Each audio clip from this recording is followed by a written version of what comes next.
With Zeke, it is. Look at No, Zeke, not man. at all. Look at Zeke, man. He's just chilling out, dude. No, I miss it's it, just Zeke. in the rent room. You never called me so we could talk dragsters. I know. I haven't started mine yet. Did it come with a wheelie bar? No. Are they going to make one? Yeah, they said they would. So that was an impulse buy. I haven't done that in a while. I got mine down on the shelf. I haven't even finished it down there. Let's see if this is good. You guys bought dragsters? I turned I a did. 5.0 into a dragster. Is that better lighting? Yeah, I bought one of those conversions for the 5.0. Nice, man. I'm actually thinking about getting one myself. I was thinking, these things look really cool, and they're like, I kind of want to build up a car. It'd be kind of cool, and get my own body going. Like my own style, like build it up so it's like kind of my own personal flavor on a drag car. I might not be able to win any races or anything, but I think it'd be fun to kind of go through the process and do a little build. It's a straight line, Thomas. How bad can it be? Yeah, exactly. So how bad could it be, right? So that it's kind of easy for everybody. It seems like everyone's having a ton of fun doing it, especially around here. It's getting pretty big. I'm getting pretty addicted. I have a feeling it's going to be pretty awesome, and it's just easy for everybody to participate, right? So like you don't actually have to be all that good at driving the car, and you can race, you can enter, you can participate, and you have a chance to win, right? It all depends on how quick you are on your trigger finger, your timing, and your car setup, and being able to put the power down. So I think all that that's a fun, interesting, quick way to get involved and start racing. I think with driving an RC car on an off-road track, the skill level that actually takes to do a complete lap without crashing is actually very hard. There's takes a lot of skill and a lot of practice. We take it for granted because we're so used to racing on a track. But for new people, just imagine being never driven an RC car before and trying to drive it around on an off-road track. It's probably very hard to do without crashing a lot. Yeah, especially when there's traffic. There's a lot of other skilled drivers out there, and you throw on someone new, and it could be extremely intimidating once you get out there.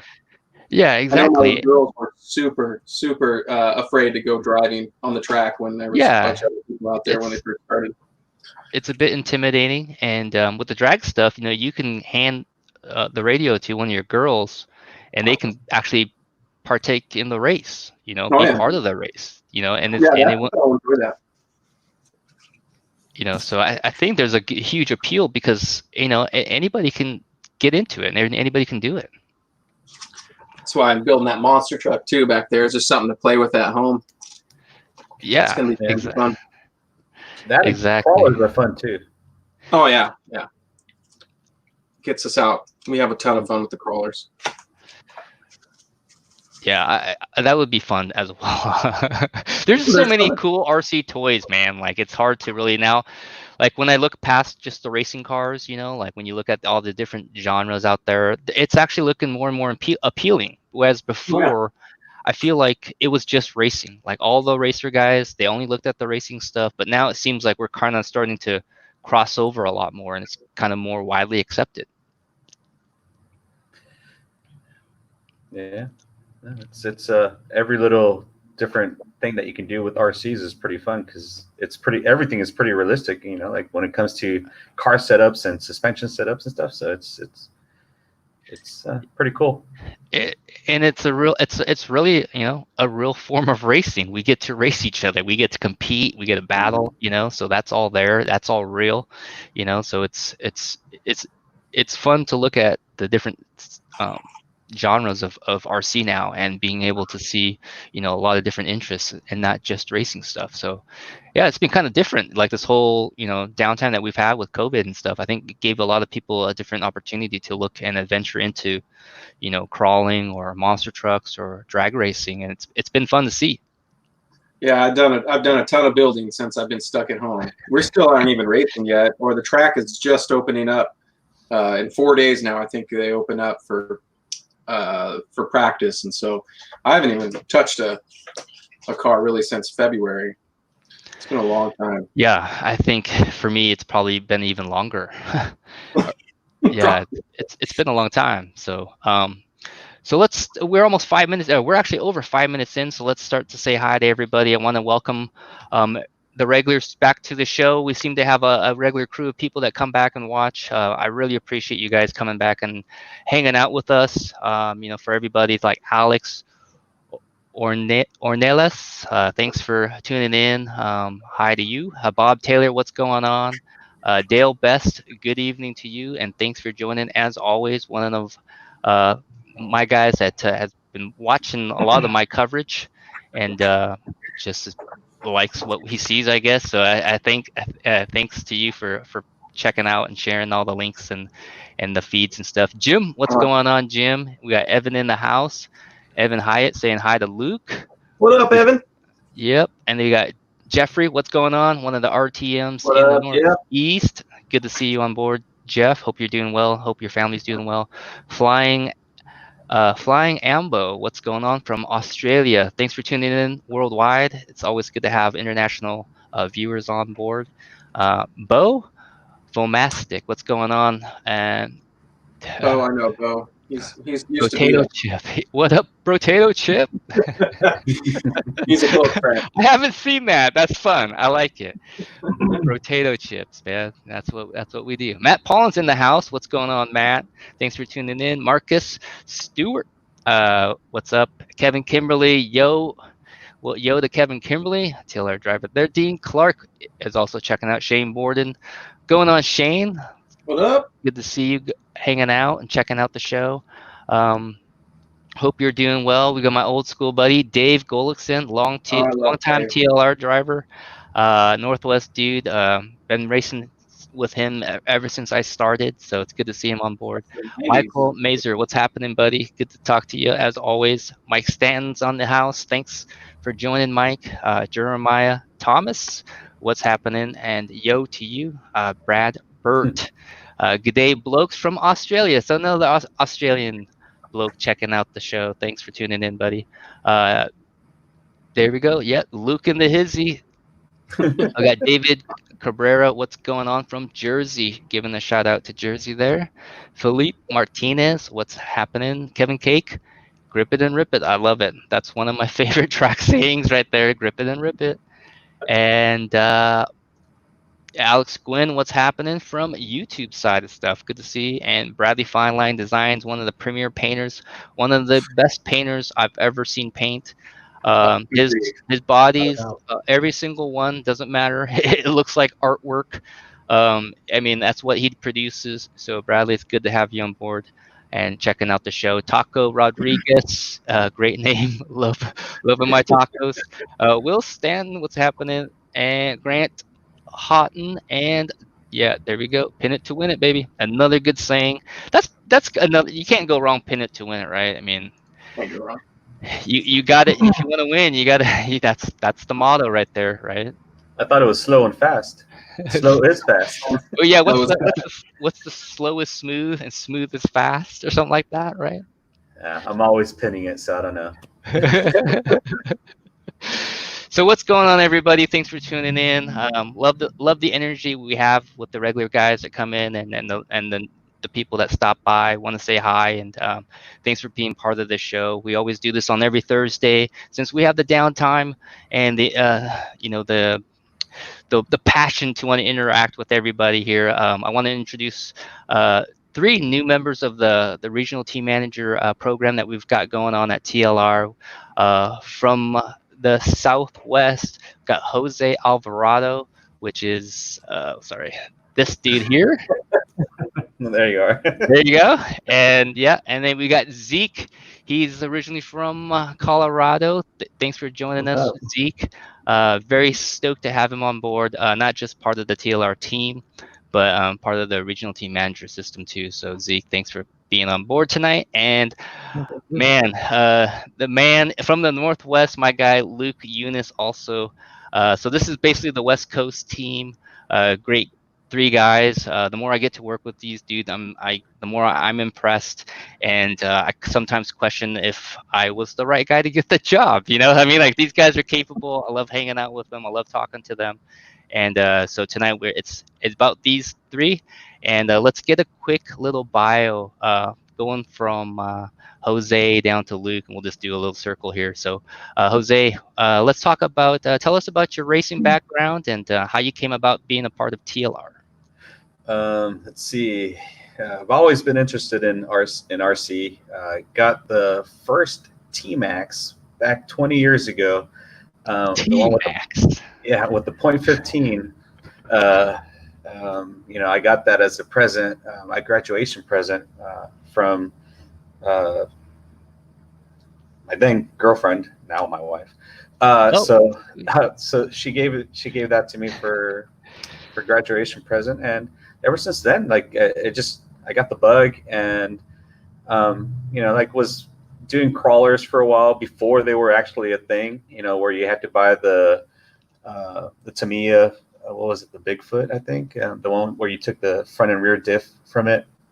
And so I had a custom chassis made, and then used the front and rear diff. And then that was a long time ago. And then so I worked at Hobby People for a while, and worked there for a while. And then there I met one of my coworkers, John Paul Russo. He's all like, "Hey, you should get a buggy and I'll get a truggy, and then we'll go to the JBRL races." And I'm like, "What the hell is JBRL? Like, what is that?" Like, and then we started looking into it, and it's like always here in the West Coast, it's the premier series. Like anybody, who the fast guys, they go to those events here, and so I ended up getting a ready to run associated from Hobby People. Sucked obviously the first year, and I kept on improving it and bought a different engine and stuff, and I'm like, man, this sucks. And then so at the time, the TLR, the 2.0, the Euro version, I believe this was like in 2009, was on sale because the 3.0 was coming out. So I ended up getting a buggy and truggy, and so I built them and wanted to race 2010. So as soon as I built the cars, I went to my first grassroots series. That was also a big thing out here in the West Coast, and got my first podium. And I'm like, holy crap, like these cars, like they suit my driving. And then I went to my first Nitro Challenge, and obviously I was like in the I main or M or something like that. It was this is when there was in a different class. They were all one class. But I mean, ever since then, I really loved the way the TLR cars drove, and like been with them ever since. Got picked up by Adam in 2014, I believe, 2013, 2014, and so I was hanging out with Adam, learning setups and learning how to tune engines and just having a good time. And ever since then, like it's been nonstop, 35, 40 events a year, like I'm addicted. So Awesome, man. Wow. So T-Max, your first vehicle. Yeah. And it was a present. Did your girlfriend at the time, now wife, did she know what she was buying? And I mean, like, how did she land on the T-Max? Just because we had gone to a hobby store close to where I lived, and I'm like, man, I really like this thing. It was big tires, like yeah, 2 shocks per tire. Yeah, it was really cool. I had no idea what the hell to do with the nitro engine. This goes to show you, the second time I ran the car after I broke it in, I ran it with no filter. I blew up the engine right away. So second run. but it was faster. So it was faster. You're like, well, that didn't last very long. No, it didn't last. But it's been good. It's been really awesome. good time. Cool, man. Luke, how about you, man? How did you get started in RC racing, and how did you find yourself on TLR years later?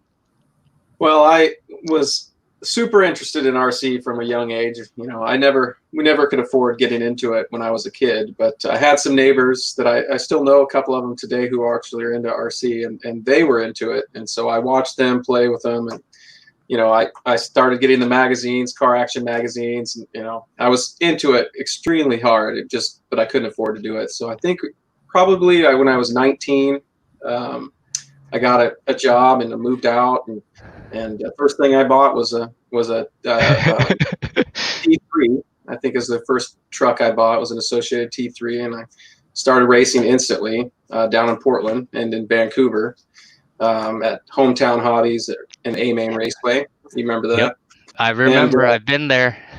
I was instantly addicted. I know I couldn't afford it, but I stuck with it for quite a while. I got rid of the T3 pretty quickly and got a Triple X and a Triple XT, and actually those were the T3 was the last car I ever ran that wasn't a Losi. So I have had no other brand of car since like 2000, except for TLR or Losi. And so I grew up around a guy named Jeff Phelps and Monty Houston. At that time, he was a TLR guy, and they kind of influenced me pretty hard. And another gentleman named Todd Powell, all from the Portland area, and they were all TLR. And they kind of took me in. They taught me everything they knew, and you know, I was addicted and a lifelong TLR guy at that point. And I've kind of been in and out of the hobby for the last 20 years. Back in it for about 4 now, I think 4 or 5, and got back into it. Got a 22 2.0 was the last one I got, or the first rig I got when I got back in, and I kind of just stuck with it.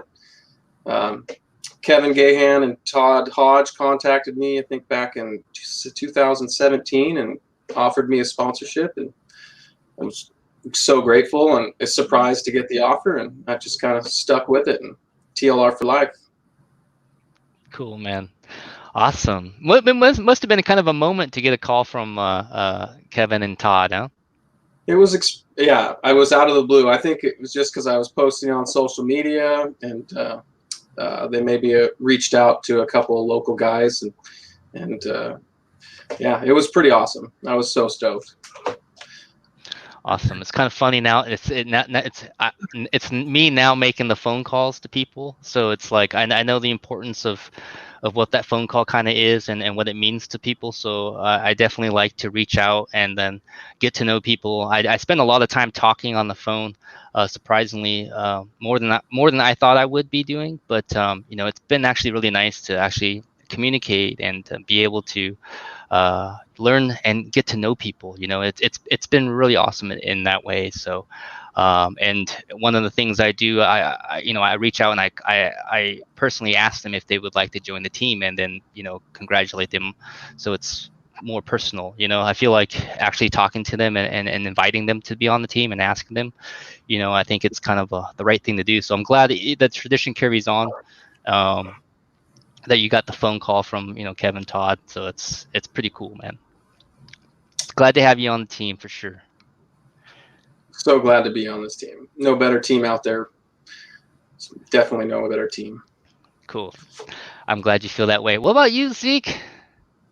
Tell us about how you started. What was your first car?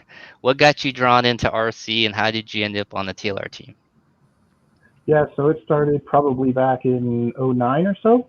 A buddy of mine brought over a Savage X monster truck, nitro powered, and we were just driving it in the street, and he was like, they have another one in stock. So we immediately went back to Hobbytown. I bought one, and we kind of just, you know, would go bash at the park, that kind of stuff. And I actually ran into a gentleman. His name was Davey Jones at the time, and I went to school with his daughter. Had no idea he was into RC, and he invited me out to Colorado Fast Track. That's where the 2010 Nationals were for Nitro. And immediately first day, totally hooked. Went home, ordered a used car off eBay, and raced for about a year or so, kind of just as a hobbyist, you know, just on the weekends, that kind of thing. And then ended up getting married and stopped racing. And then 2015 or so, started racing again. taken it more serious and really got into the 10 scale side of it, it's so much easier to travel and go to races and that kind of stuff with 10 scale. All I need is my 2 OGOs and I got everything I need. And it's a little bit easier maintenance wise for me for the most part. And so I just really got into the 10 scale side, and then right before 2018, I went to the 2017 Worlds in China, and had already kind of talked to Frank a little bit about coming on board on the team, and kind of made the decision on the way home that I was going to switch to TLR. I was running for Associated for a while, and it's been an awesome 2.5 years now. So yeah, I've been really happy on the team. It's been really nice to see how much our stuff has improved over the 2.5 years too. So yeah, now I'm super excited to be a part of the RTM program and help expand the team and get stronger and get everyone faster. And I think we'll all have more fun doing it too. Yeah, so this I'm curious to know this eBay car. Were you bidding on this, or was this a buy it now thing? Oh, I'm pretty sure it was a buy it now. Knowing my impulse buying, it was probably the first one I saw that was buy it now. It was the so very first. What did you end up buying? The very first RC8. Oh. And I remember that I bought it because it had the most carbon fiber and the most blue washers. Check. And blue washers. Like, check. Yep. I was like, that looks sick. Order it. And it was nothing against that particular car.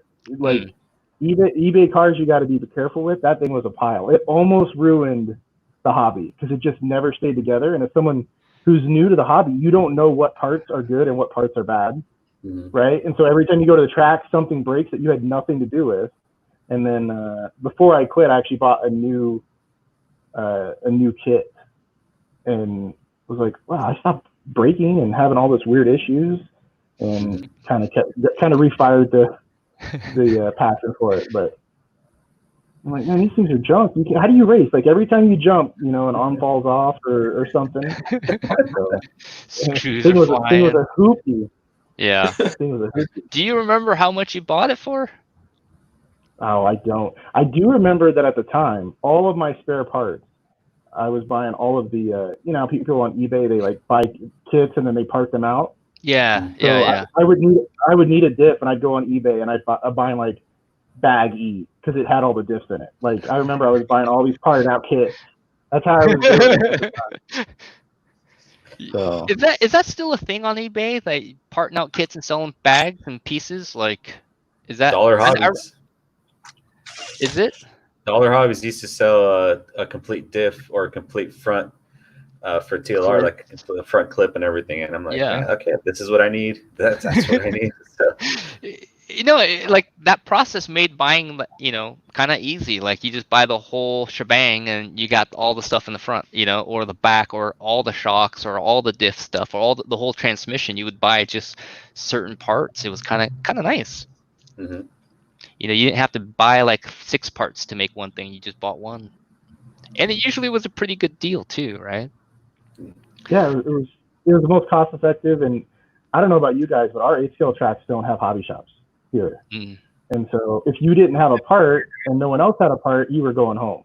So if I needed something, I would just buy that whole bag because I got everything else that I knew I had everything, all the hardware, and so that's why I was doing it. Right. Yeah. It just it makes a lot of sense actually, and it's kind of cost effective too. Mm-hmm. All right. So I love hearing the stories of how you guys all got involved and how you started. It reminds me of my time of how I started, and I think everybody that's listening right now probably is, reminiscing about when they started. So it's a good thing because I think, it segues into part of what I believe this what we could do as a team is actually reach out and help a lot of new beginners. And be a part of their learning process, because all of us probably wouldn't be here if somebody reached out and helped us, kind of understand, or, hey, that's wrong, you need to do this, or you need to go here. And then they lead us in the direction so that we can kind of help facilitate our passions more and be involved. And here we are, years later, we're so fully involved and still passionate about this, and we're we love what we're doing, and so it just has a really great energy. So it's kind of nice to talk about, and which leads me into my first question. So I asked these guys 3 questions, just to kind of drum up some conversation and maybe a different perspective about these guys that maybe you didn't think about or think to ask. So the first question I asked was, who or what has been the biggest influence in your life at this current moment? And you can shape that in any way, shape, or form. If it's towards RC, or if it's towards just you overall as a person, however you want to shape it. So yeah, Jose, what do you think, or who do you think has been the biggest influence in your life? Well, I mean, I'm sure a lot of people have the same answer. It's for me, it's my dad. My dad and my whole family. My whole family's always been super hardworking. Very responsible people, and like they they follow the law, and they respect everybody. So it's, to me, that was the biggest influence, because just to see my dad, the way he worked and how hard he worked since from a young age. I used to, when I was on summer break from school, my dad had a mechanic shop, and I used to go out there and help him since I was 7 years old, learn how to do a bunch of stuff on cars where he wouldn't pay me, but I would work basically for tips.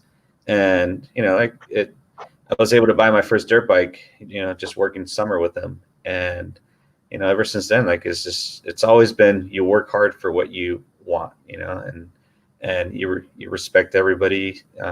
For me, it's always, especially, you respect the law enforcement, you respect your elders, and and you say hi to everybody. You wave, like in my neighborhood. My dad always taught me, and obviously my mom as well. You're driving by and you wave to everybody, even if you don't know them, you've never talked to them before. You just smile, or this little gesture will make someone happy somehow. And that's that. Like I said, my dad and my family has been my biggest inspiration, basically. So in RC, it's been a lot of people. Yeah. So in RC, there's been quite a few people.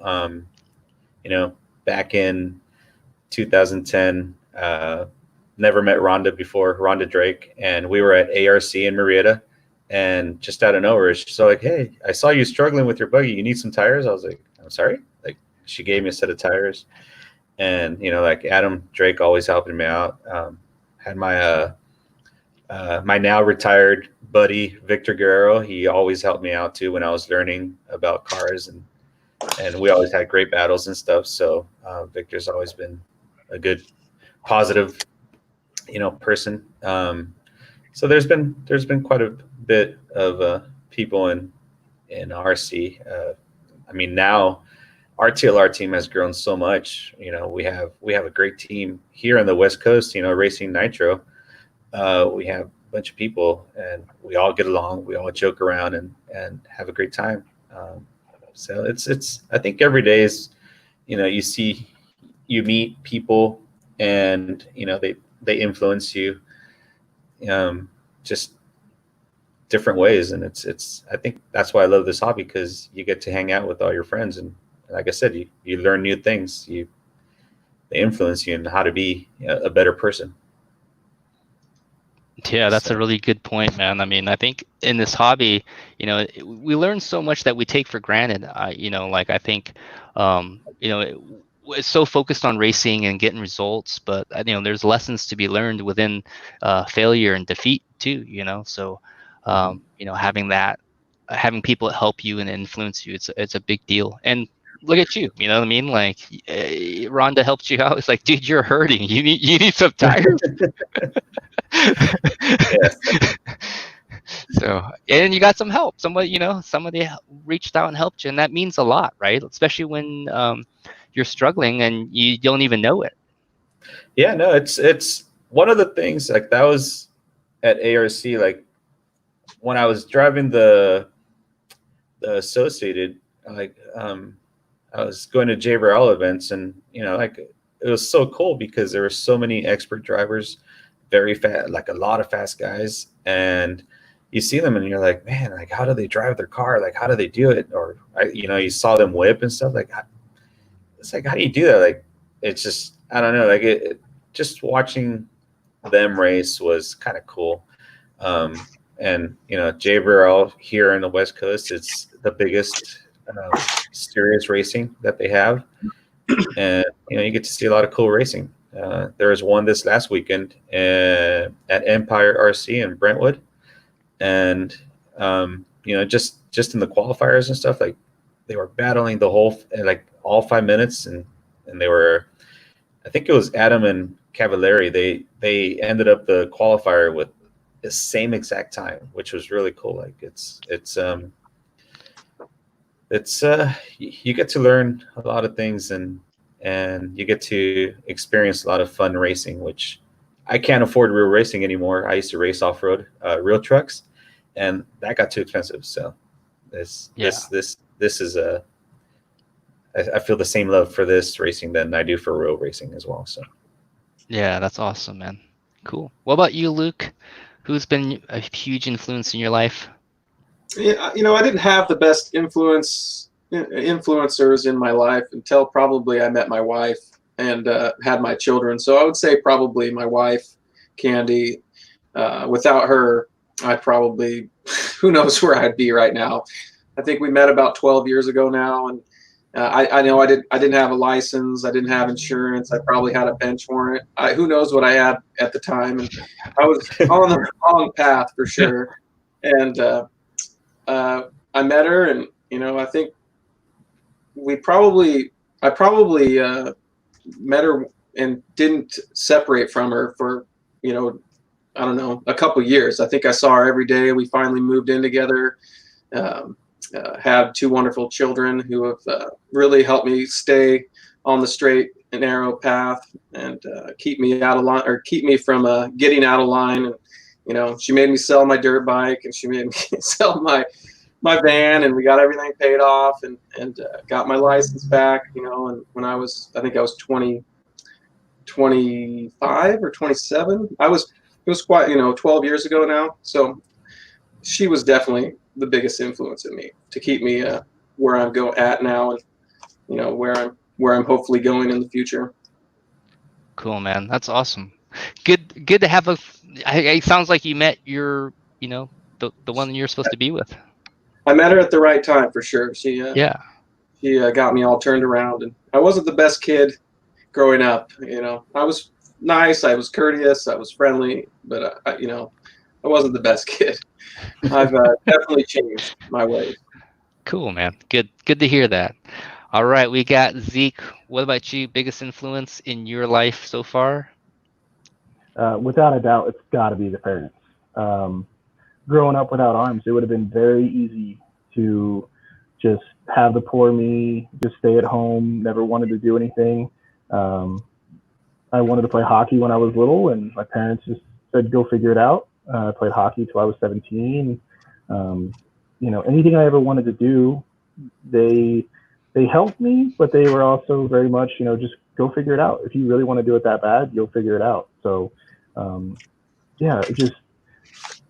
they definitely shaped who I am, and I guess my everyday attitude, that type of thing. And so, it's without a doubt my parents as far as life goes. Okay, cool. As far as racing goes, it's probably the Newmandals.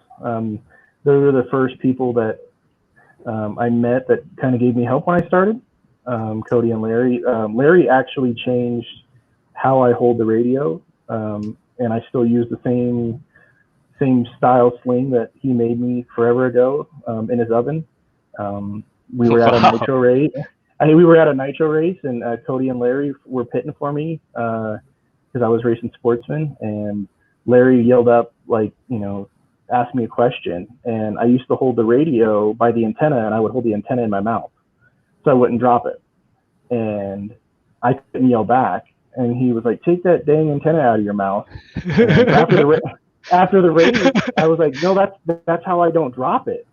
And he was like, oh, okay. And then so the next week he came back and he had a sling that was all made up that held the radio. And once he did that, that's kind of what made me change how I hold the radio to a left-handed radio. I used to use a right-handed radio, and the way that I would have to hold it and support it was just completely different. So if it wasn't for them, especially Larry, yeah, who knows if I'd still be racing or enjoying it as much as I do.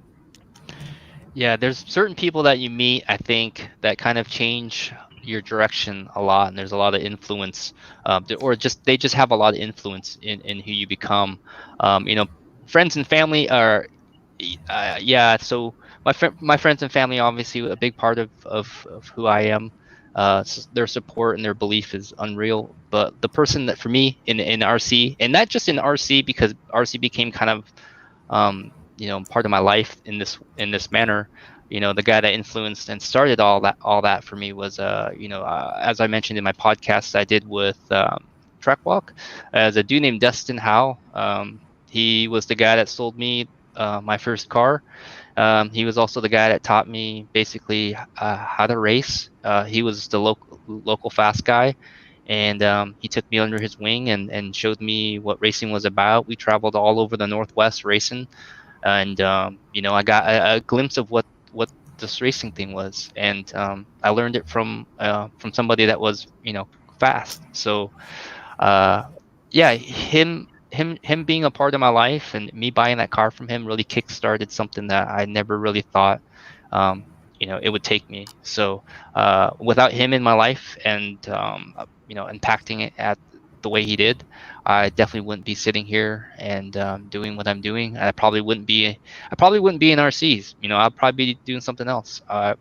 Don't know what exactly. There could be so many different things, but yeah, I definitely wouldn't be doing RCs if I didn't meet that person and that person affect my life in that way. So yeah, interesting stories. And it's always good to hear what motivates us and what kind of keeps us on the right path and how we kind of got there. So so on to the next question number 2, which is a little bit more fun. Favorite toy you used to play with as a kid that wasn't RC cars? Jose, I'm thinking Barbies, man. I still have them.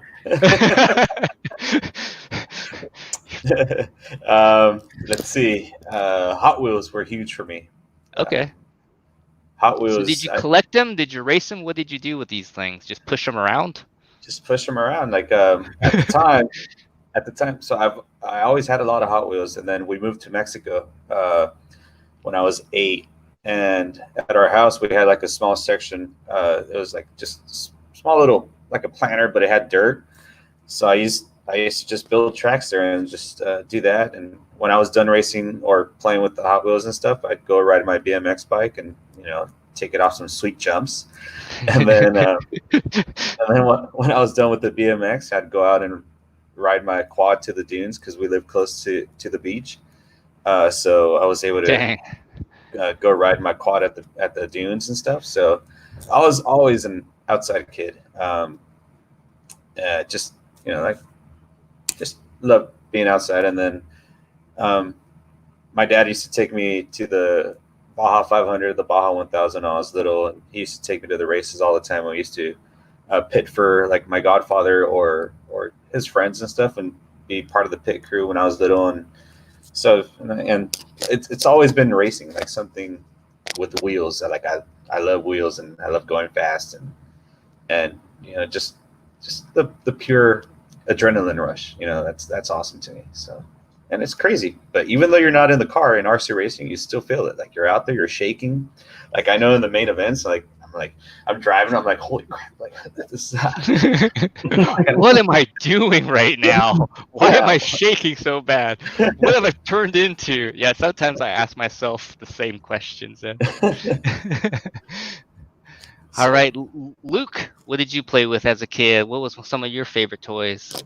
As a young kid, G.I. Joe's was by far my favorite toy. When I was, single digits growing up, I was a huge G.I. Joe fan. Did you collect a certain Joe? Who was your favorite Joe? Sewer Rat was really good. I'm trying to remember. It's been a while since I've seen the names, but I remember Sewer Rat.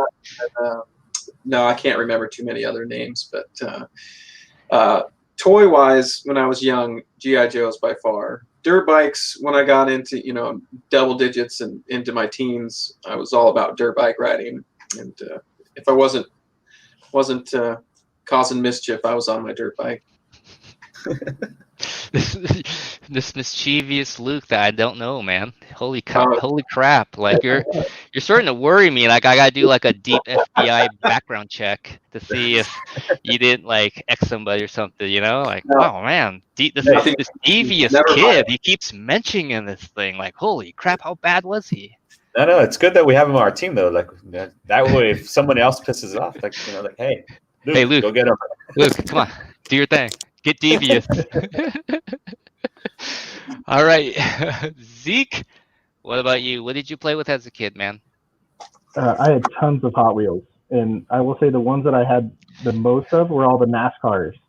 The little each driver has their own paint scheme, but I had all the haulers that they would come in. And wow, they had haulers and the race cars. Yeah, that would match all the paint schemes. And wow. So I was a Days of Thunder kid. Like every day, my mom I would make her put that movie on, and I would have I had tracks. Mom, play the movie. Mom, play the movie. Yeah. Gosh dang it! Let's put it this way: I got it for Christmas like every other year for like 4 or 5 years because I kept wearing out the VHS tapes. Oh, man. I had a bunch of the tracks drawn out on like giant poster boards. So I would set up all the haulers and all the cars, and I would have races. And I was definitely the type of kid that like you can't drive over curves with Hot Wheels. Like you can't do that in real life. I always wanted to play by myself. Like I was one of those kids. Like you were a serious player. Like you are playing Hot Wheels wrong. Like that was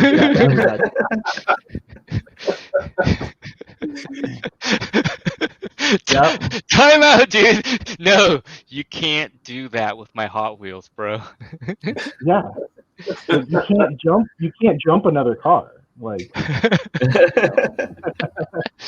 oh jeez. Didn't you watch Talladega Nights? We wouldn't have gotten along as a kid, man.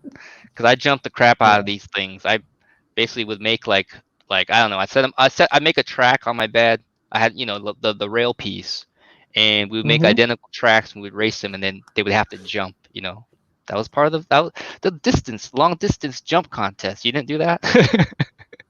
No, you scratch them. Dude, see, we wouldn't have gotten along, man. That's what I was doing. My Hot Wheels was making long distance jump competitions and mock crashing these things out and be like mimicking. Oh yeah. If you guys that's what I was doing with my Hot Wheels. So. If you like Hot Wheels, you got to go on YouTube and check out DRC at that Diecast Racing or Rally Championship. It's these guys do an amazing job online where they race Hot Wheels, they add sounds and commentary, and they have this beautiful Hot Wheels track that they race them on. It's really awesome. It's called, I think, DRC. Must watch. Me and my girls watch it all the time. Zeke, you probably don't want to watch that. They're not going to have realistic stuff. They will. Yeah. They will. All right. So for me, I played with all kinds of different toys. Unfortunately, most of the toys weren't mine because we were pretty poor.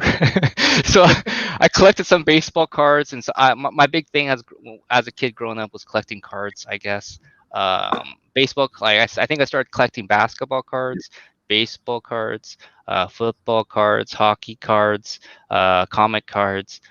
Just kind of started collecting cards. I don't know why, because you as a kid you think, oh, this is going to be worth $1,000 in like 2 years. Yeah. So I bit off on that. Thought I'd be a quick way to have a cool hobby and collect cards and then make some money later. I'd be like, oh man, I'm gonna sell this and be like, dude, I'll be up like $500. I'm rich, So like. Yeah, that never really happened. I remember going to card shows and trying to sell cards, and they, say a card's valued in the Beckett like $20, they'd offer me $4, and I'm like, what? And after that, I kind of lost my whole thing about collecting cards when I kind of realized this is a little bit of a scam, man. Like you're not really getting it says a certain value, but that's not really the value you get. Like this is kind of messed up. Unfortunately, when we were kids in like the late 80s through the early 90s, cards were so overproduced that now there's so many of those cards, they're worth nothing. I still have all mine still, and they're worth basically nothing. Yeah, it was so cool to collect. Yeah, it was fun. You trade cards, you bring your cards over to your buddies, you go to card shows or whatever and try to get these rare cards and stuff. Something to do, but looking back it was fun, but definitely kind of felt like I kind of wasted a lot of money on that. And then I got collecting comics because I kind of rolled over that mindset of this number one comic's gonna be awesome. Yeah, I don't know how many number one comics I collected, and I looked up the value the other day, or like when I was home like a year or two ago. I'm like, gosh, dang it, But yeah, it's still fun. I still have them. It's cool to look at, but yeah. All right, so my third question, kind of fun one, big topic because there was a mini series. Is Jordan the GOAT? Well, Jose, final answer. You're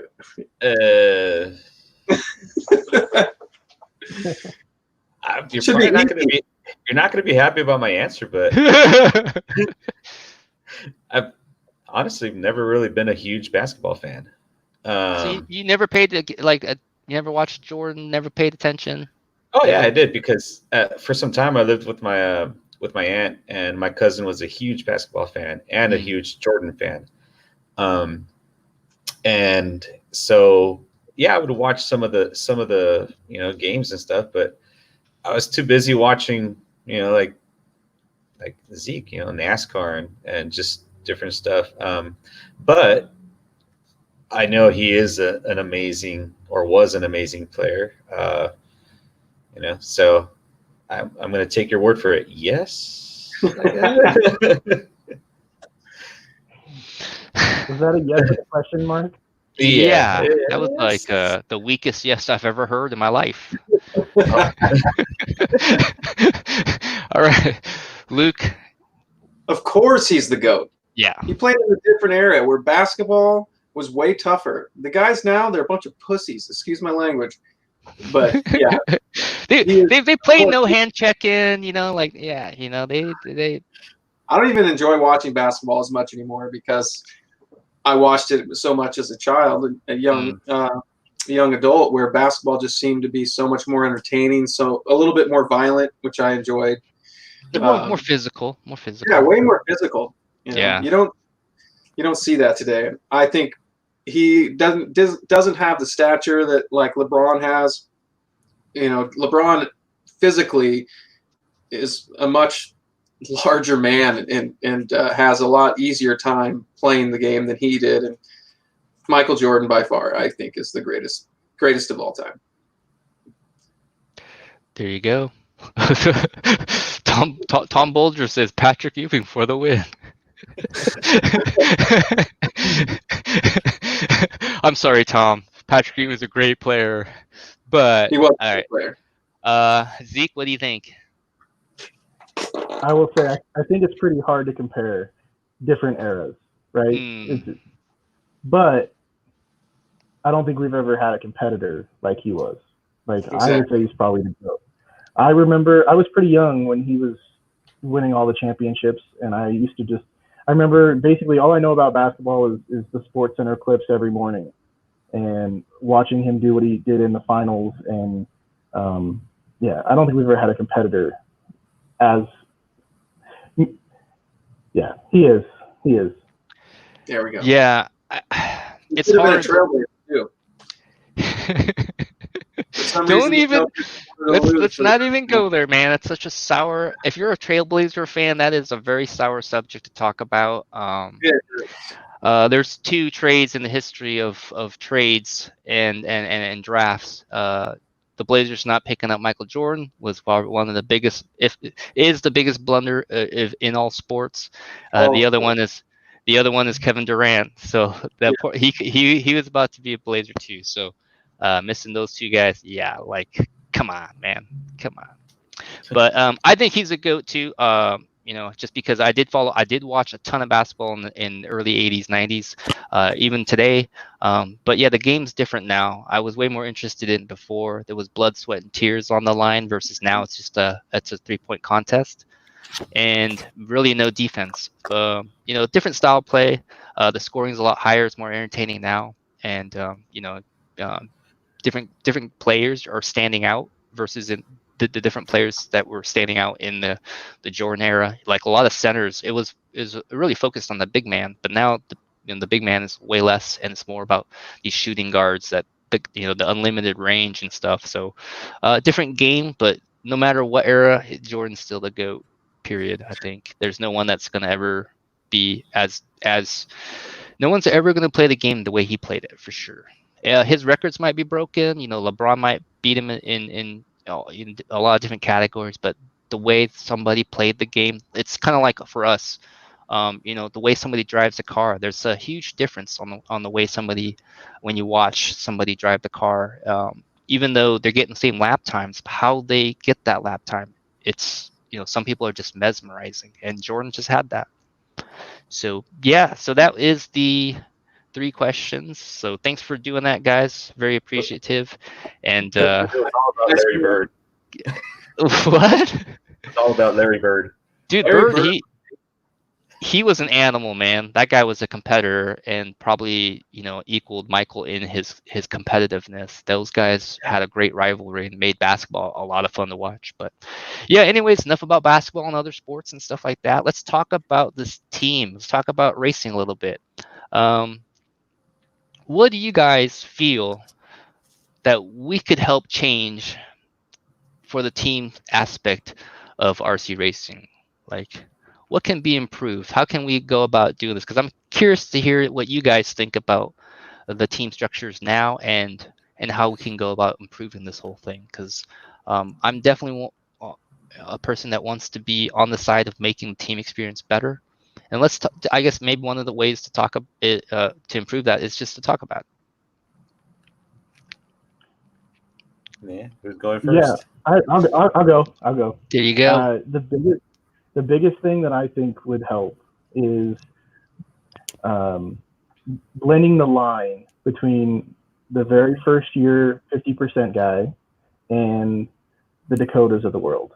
Other teams I've seen, you have the fast guys, you have the middle guys, and you have the new guys. We're all on one team. We're all working for the same goal. We all put a ton of effort in, and we all do. Every waking free moment we have is this hobby. One guy shouldn't feel like he can't come up to somebody else at a race because he's not as fast as that person. It should be an open book, and everyone should feel like they can pit with everybody, go to dinner with everybody, just be a part of the team, and really feel like everyone's included in everything. That to me is something that isn't in every team. Right. And I've seen it myself and that type of thing where, at the end of the day, you've got, your 5-6 different groups that break off, and that group doesn't ever talk with anybody else that whole weekend. Sometimes you got guys that are traveling halfway across the country to go to a race, and they go by themselves expecting to be able to hang out with teammates and never get included or that type of thing. And that's just not, that's just not right. And so the biggest thing is for me is just everyone's included. We're all working for the same thing, and we're all spending a ton of money and a ton of time and a ton of effort, and your overall speed doesn't make you, less of a teammate. Yeah, I totally agree. I've been on teams. I've been a part of a lot of teams, and I've seen it. And yeah, I've been on the receiving end of basically showing up to a race, and not even talking to anybody really. You know what I mean? It's like I came with my buddy, and then we were pitting with the team, but we're not ever interacting. We're not, it's kind of weird, and yeah, I definitely know what that feels like, and it's not a good feeling. And I do think I would love to be able to reach around, be able to reach everybody and talk to everybody. So that's why you guys are also a part of this, because you can help me facilitate some of that contact and include, and then the inclusion, you know what I mean? So and it would be nice for sure, 100%. Yeah. A lot of one of the biggest problems we had before you, Thomas, was unfortunately communication. No, there was no communication whatsoever. There was no matter how hard we tried here in the West Coast to get the team together and stuff like that, it was kind of like always a struggle. Like, for example, DNC,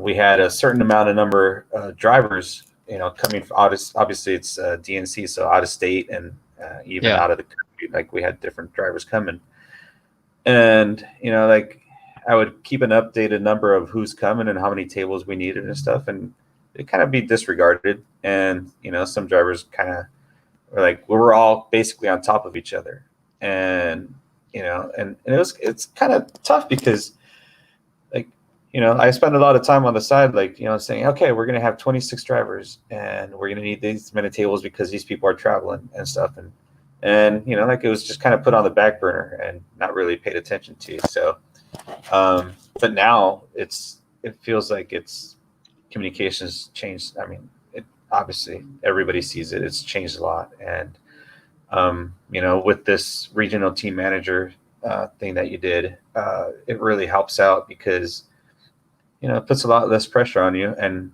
we're going to be able to keep this team more positive and, make it grow in a good way, So, yeah, the way I see it is like, everybody has different strengths, and everybody has like something they can add, like an energy, right?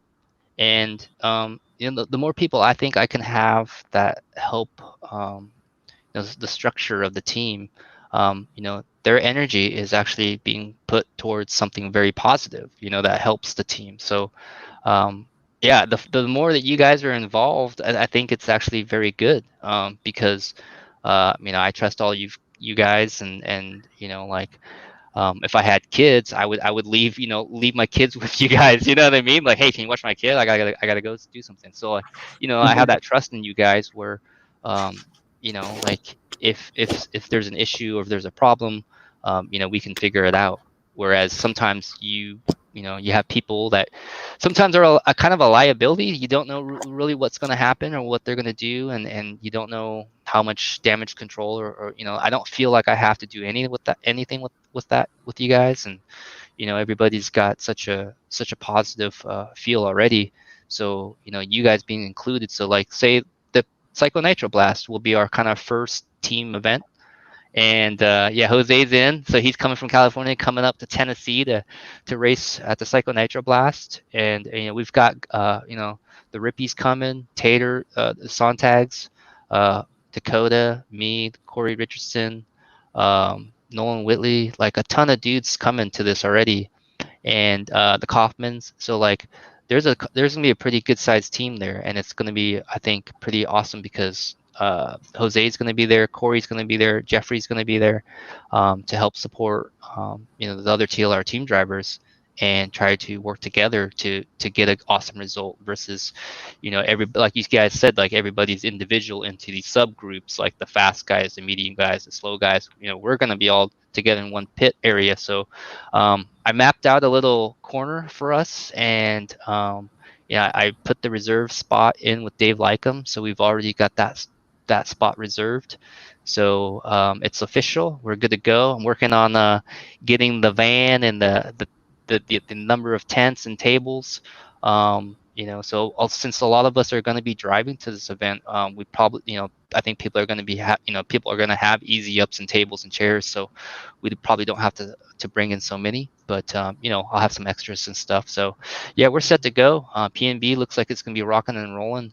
And I'm excited because we get to really see all this work that we put in and the communication that we've had. And then we get to actually start exercising that at the track. And I think it's just going to be awesome, regardless of the results. I think the team aspect of everything is going to be awesome because we're going to be pitted together.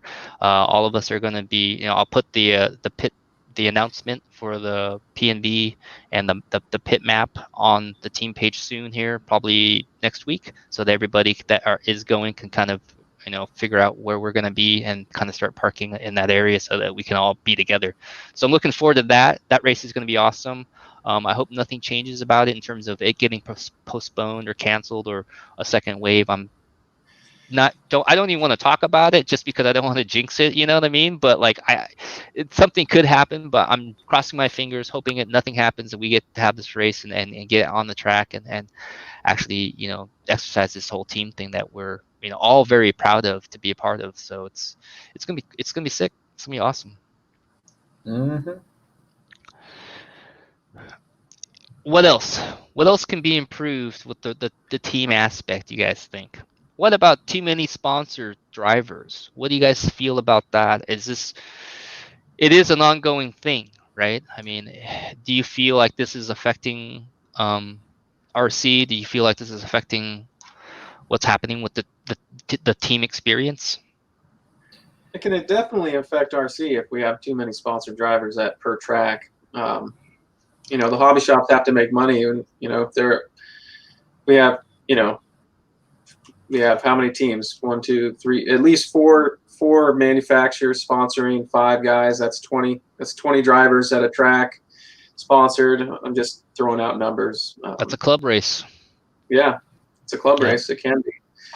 So I definitely think we need to watch how many we sponsor, make sure we're sponsoring the right people with the right attitudes who are committed to racing. This is a team for people who want to race, not for people who want, to do other things. We're a race team. So if you want to race and you want to be positive and you want to help people and you want to promote the hobby and you have the right characteristics, we probably want you on our team, but we don't want to over sponsor for sure, in my opinion.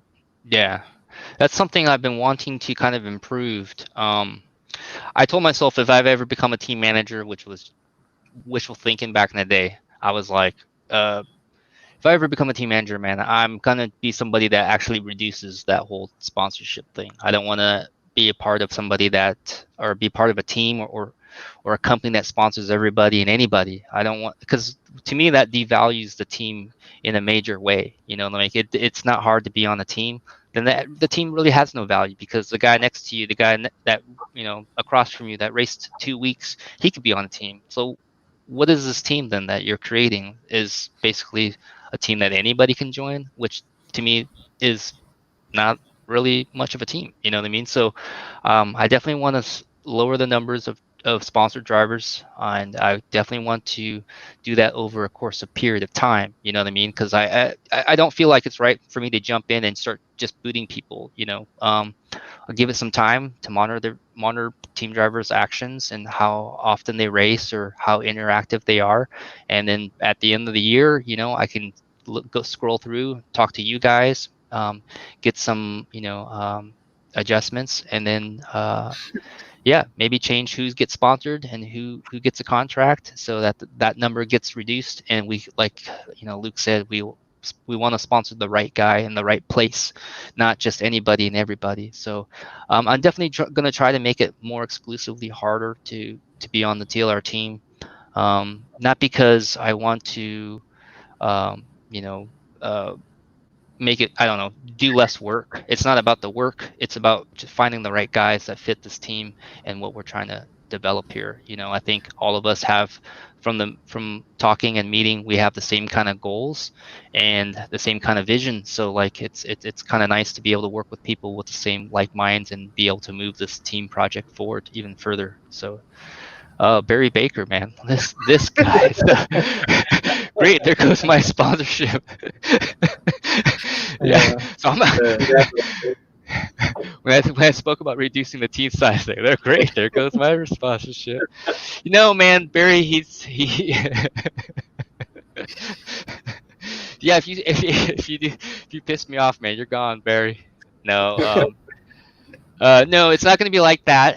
But I want to look over uh, the amount of guys that we have sponsored at one track. I want to work with the tracks. I want to call the tracks and ask them about the person and let them know that I'm interested, that they're not going to be blindsided by, okay, they just picked up 2 of our guys and great.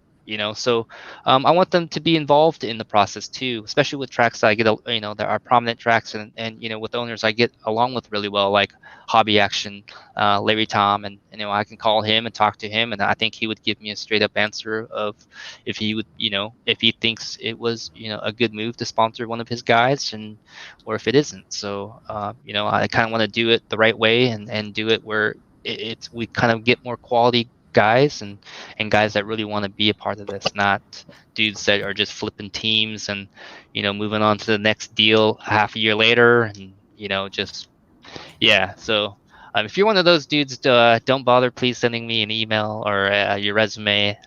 We want people that actually want to be a part of something special that we're trying to create here, and I think we're slowly on our way to doing it, so I'm excited about that. So what about the Roar Nationals? So you guys have been updated with the latest and greatest about Roar? 10 scale nationals. Zeke, you know what's going on? I know that it's not going to be at Mimi's out in Maryland. Yeah. I think it's Maryland, right? Yeah, Maryland, the track in Gaithersburg, Maryland. And right now, I think if it's going to happen, I think it's going to be towards the end of the year. I definitely don't think there's going to be anything that's going to happen any sooner than that. I know that there are only a couple of tracks that have shown interest in doing that, but I think there's only 1 or 2 tracks that, as of right now, don't have enough restrictions, or don't have restrictions that we could actually have that many people. And I think that's the problem. It's a combination of having a track that's willing to hold it and having a track that's willing to hold it, that is able to hold it. Yeah. And so I know that's the sticking point right now for the 10 scale stuff, and hopefully, I've heard October-ish is kind of what I've heard. Right. Hopefully, that's able to happen. And I wonder what's going to happen if they don't do it, with it technically being a World's qualification year, and being that the next Worlds is supposed to be in the U.S. And is it? Yeah, it's back in the. I mean, that's the rotation, right? It should be. It's every 8 years. I think it's back in the U.S. And then because we had it 2015, right? No, 13, right? No, 13. Yeah, 13, Yeah. and then it'd be 21. Yep. So with that being the U.S., I mean, I figured it was going to be probably one of the biggest 10 scale nats that we've had in a long time. Yeah, man, that kind of puts it in a different puts in a different twist on that, because it is a Worlds qualifying year, and if you're one of these guys that wants to participate in a Worlds in your lifetime, the one that for the US guys, obviously the one here that happens in the US is probably the best chance to experience that. So if we don't have a qualifying year, do you know of any backup plan? I don't. Man, last year, I know. So for two years ago, I know that they kind of changed the number of people they qualified. There was a handful of us that I finished actually better at the Nats 2 years ago than the year that I actually qualified for the China World. So I was expecting an invite, and Roar changed it to like the top 12 got an invite or something like that. So I never got it. So who knows? You know how that stuff goes. Who knows? The funny thing is that I was let in on a little secret that so I guess as a team manager, I'm supposed to be attached to these Roar emails. So Jason forwarded an email to me and said, "Hey, I think they got your email wrong." So so when I looked at the email that he forwarded, it actually had 3 T's, TT Tran or TT Tran. So instead of T-Tran, So I haven't been getting these emails, and I haven't been participating in these meetings that they're supposed to have. And unfortunately, they're probably just thinking like, dude, this Thomas guy, what a jerk. He doesn't even show up, man. Like, he doesn't care. Like, what the heck? But they got my email wrong, so that's not my fault, right? I mean, Nope, not at all. TTT trans, like, what? Oh man, yeah. So I haven't been getting these emails and being able to actually be a representative for TLR, unfortunately. But I got it fixed. I sent an email in the truck and said, hey, I think there's an email error, and so he corrected that. So I should be getting involved here pretty soon and figuring out. That's why I'm asking you like the information, because I actually, I haven't been paying attention to the streets, but I'm supposed to know these things, and I'm, but. Yeah, so email mix-up and not be able to get the insider info. So if you guys have questions, please post them now. We'll go through, oh man, there's a lot of comments. We'll go through the questions and then answer the questions for you. And it could be anything TLR related, team related, racing related, history related, personally, whatever. And we'll try our best to answer the questions that you guys may have. So let's see. So most of the people have, let's see. Kevin Holbert. He asks a good question. When is TLR going to put out a drag car? All right. So the news on this is actually was announced by Todd, so I can kind of repeat it. They did like a live show talking about some of the new TLR projects. And he actually said that TLR is working on a drag car. That's all I know. So since Todd said it, I'm pretty sure I'm privy to say that. Timeline and all that stuff, I don't know. So you guys are gonna have to wait and check that out, because I think that's gonna be pretty stellar. All right, next one. Sweet. Boom. Bob Taylor, Jose, where are you? It's because I'm not at home. I'm in Hollywood. Dude, you're not at home. What the heck? Where are you? It's just Bob showing that he cares, man. He knows, you're not at home. It's like, hey, you're out of your element. Where you at? Just want to make sure you're okay. Bob's a good friend to have. He's a retired police person, man, police guy. You messed up something so simple. It made it so complicated for. All right. Fras, lots of highs. Okay. Dang, lots of highs. Okay, Shane said something about, I think we were talking about something about nitro cars. It says, you're the guy I need to get my nitro speed secrets from, it sounds like. So I'm pretty sure that was the no filter. That was the no filter after the comment.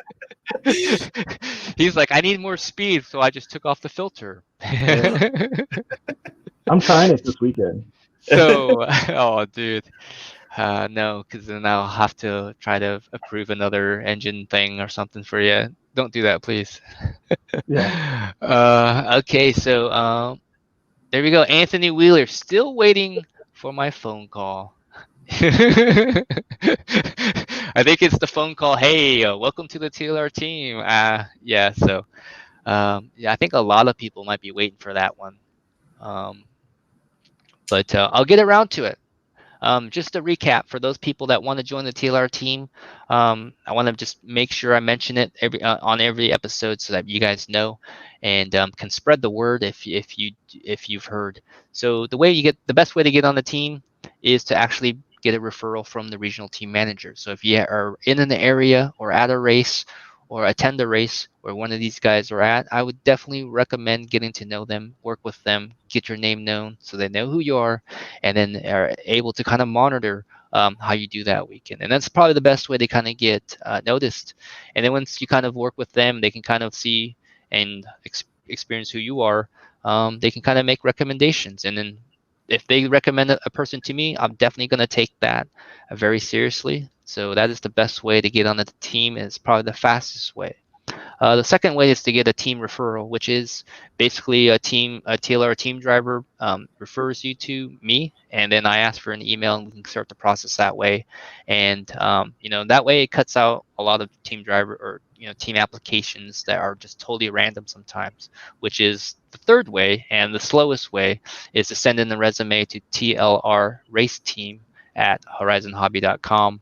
And if you send in the resume that way, it sits in the email box, and there'll be a time eventually when I get around to it, but it's definitely a less priority, a step that has a less priority in it, because the random emailed in resume, that it's hard to kind of judge who that racer is, what their racing background is from a piece of paper. Obviously, you have to do a lot of research and Facebook digging and all this stuff.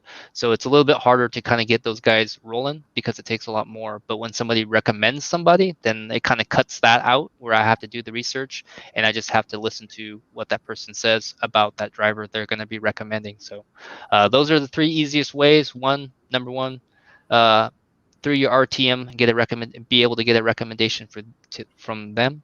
Number two is get a recommendation from a team driver. I recommend the first two steps. The third way is email it in, and it will be the slowest process because we're definitely putting a little bit less emphasis on that process than the other two. Just because I feel the RTM guys, they've been around the block. They've seen all kinds of racing at all levels. They've been doing this for a very long time, so they know racing speed, they know character, they know what it takes, and and are a good judge of that. So what they say is definitely going to influence who I'm going to go out and reach and contact. So so that is the way to go. And oh, dude, Rob King. Can I ask a question for Jose? I want to know what Jose's favorite food is. Here we go, dude. I love these questions where they're not so serious and they're more fun. What is your favorite food, Jose? We can all answer this one too. So go ahead. Food. That's it. Food. I love it all. Let me ask you this then. Is there any food that you don't like? Yes, liver. Ooh. Freaking hate liver. Yeah, liver's a tough one. Kind of chewy, kind of smelly in the mouth. Yeah. I was made or forced to eat it when I was younger by my grandma, and I mean she's all like, "Oh, but I put onions in it." I was like, I hate onions too. Thanks, Grandma. Yes, but I think other than that, I love all kind of food. I mean, steaks. I love barbecue. Yeah, sweet. So we'll get at P&B, we'll get a barbecuer. We'll put you in charge, and we'll rock and roll and have a barbecue while we do this. That's what we should do, is set up barbecues and stuff every night. That'd be pretty fun. You can count me out of racing, then I'll be eating. Jose, wake up! You're up. Jose, wake up! You're up. All right, Luke, what's your favorite food?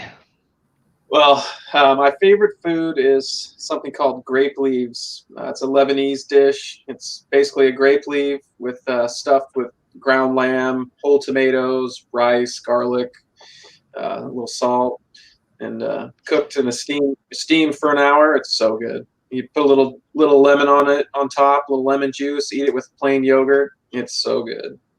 By far my favorite food. I could probably eat it. What is it called again? It's called grape leaves. It's actually a grape leaf from a grapevine wrapped around, grape leaves. wrapped around ground lamb, whole tomatoes. Yeah, it's so good.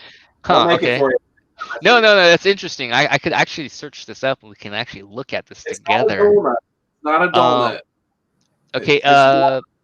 Dolmas resemble them, but they don't have the lamb in them, so they're way better than dolmas. Dude, they look like dirty egg rolls. Like a little mini burrito, like a little teeny mini burrito. They look like dirty egg rolls, bro. See, now that you said burrito, I can picture it. Yeah. All right, hold on. Let me share the screen really fast to see what I got. You guys can get a scroll on some grape leaves. Interesting stuff. It's my one side of my family is Lebanese, and yeah, they kind See? of look. Yeah, they look like that on the outside, at least. Look at this thing. Look at this dirty egg roll. Wait, I mean, do you unwrap it or do you eat the whole thing? okay. So what is what's in the middle again? Ground lamb, whole tomatoes, rice, garlic, salt, and pepper. And that's pretty much it. Dang, that looks interesting, man. I could They're so- try this. You would love them. I guarantee you would love them. You would be extremely surprised at how good they are. So do you eat the grape leaves, the whole thing? Yeah, you wrap. Yeah, you eat the whole thing. Oh, cool. No, And I would healthy. definitely do that. I'm not afraid. Zeke, No what reason about you? What about you, man? What is your favorite little thing? I am Oops, definitely I okay mean with food. yeah. I'm definitely okay with steak every night at a race. So Steak. Okay, then let me ask you the ultimate question: Longhorn or Outback? Oh boy. Team Outback. Oh gosh. I know. Oh Okay. man. I've only ever had a Longhorn once. We don't have them here in Colorado. Oh really? It's more of Yeah, an East so- Coast thing, I think. Longhorn. So the Kinda. Outback choice is familiar with home, I guess. Yeah, no, Outback is I think Outback is more kind of nationwide, whereas Longhorn's Mhm. more kind of East Coast-ish. I feel like I don't know if that's really true or not. I'm just kind of making that up. My favorite food. I could do Thai food every day. Yeah, any Asian food is really good. It's my favorite just because that's what I grew up eating from my parents. It's all kinds of weird Asian food. So that would do it for me. So Jose is just food, man. I like just food, just food. I like it. All right, next one. There we are. Jose, what tracks did you go to for full-size race cars? I pitted for cars at most of the asphalt and some of the dirt tracks in Central California. Ryan Yamasaki. So back in, let's see, 20 years ago, 20 years, what year was it? Freaking, well, 20 years ago. I worked at Esslinger Engineering, and we did all the engines for midget cars. So we go to Bakersfield a lot, Paris, and so it'd mainly be a circle track dirt, and then also in Mexico, the Baja, like all the Baja races in Vegas, be the Mint 400 and Barstow. So it'd be a lot of desert racing and Wow. some circle track racing as well. Sweet, man. Dang, you did the Baja and the Mint? Yeah. Been involved in racing a lot. My cousin works for a race team, so whenever I can, if there's no RC racing or anything like that, I go and help them out and pit with them and stuff. Full scale? Yep. Nice, man. Trophy Dude, truck. Dude, that is wicked. I think that's a lot of people's dream job, kind of. They want to get into that trophy truck kind of program and go from there. Yeah. There we Wanna go. drive? Shane Borden knows what's up. What's up, Shane? He says, I definitely did the long distance jumps. Would always get in trouble stacking stuff up to make it super tall. That's what I'm talking about, man. You jump those things. You got to, dude. You got to, because there's certain cars that end up just jumping further because they're just a little faster down the ramp, man. They fly a little better, and then they crash when they hit the ground and tumble like crazy. That was me on my BMX bike. Hitting sweet jumps. Sending out some sweet jumps, man. Oh man. Okay, we got another question here about. This is an interesting question. 8 scale guys, you might be able to answer this. Mhm. I think Magno is from Brazil. I'm an amateur driver. Today I have a 4.0. I'm not convinced to switch to the X. Today, what is your opinion when 4.0 compared to the X? Well, I've driven from the 2.0 on to the X, and if you're comfortable with the 4.0, the 4.0 is a very good platform. It is a lot easier to drive. It's not as fast as the X, but if you were to, say finish off the year with the 4.0, just because also parts are going to be, like scarce, you're not going to be able to find them too easy. If you get the Elite, there's a very good setup that you can kind of make the car feel kind of like the 4.0 in a way, but the car was still going to be faster. Overall, the car just works so much better. And like I said, the 4.0 is a good car, but the X will definitely help your driving a lot more. You'll gain some time on each lap. So, What is the difference between like the drivability of the car from the say the 4.0 to the 8X Elite in where the car is now?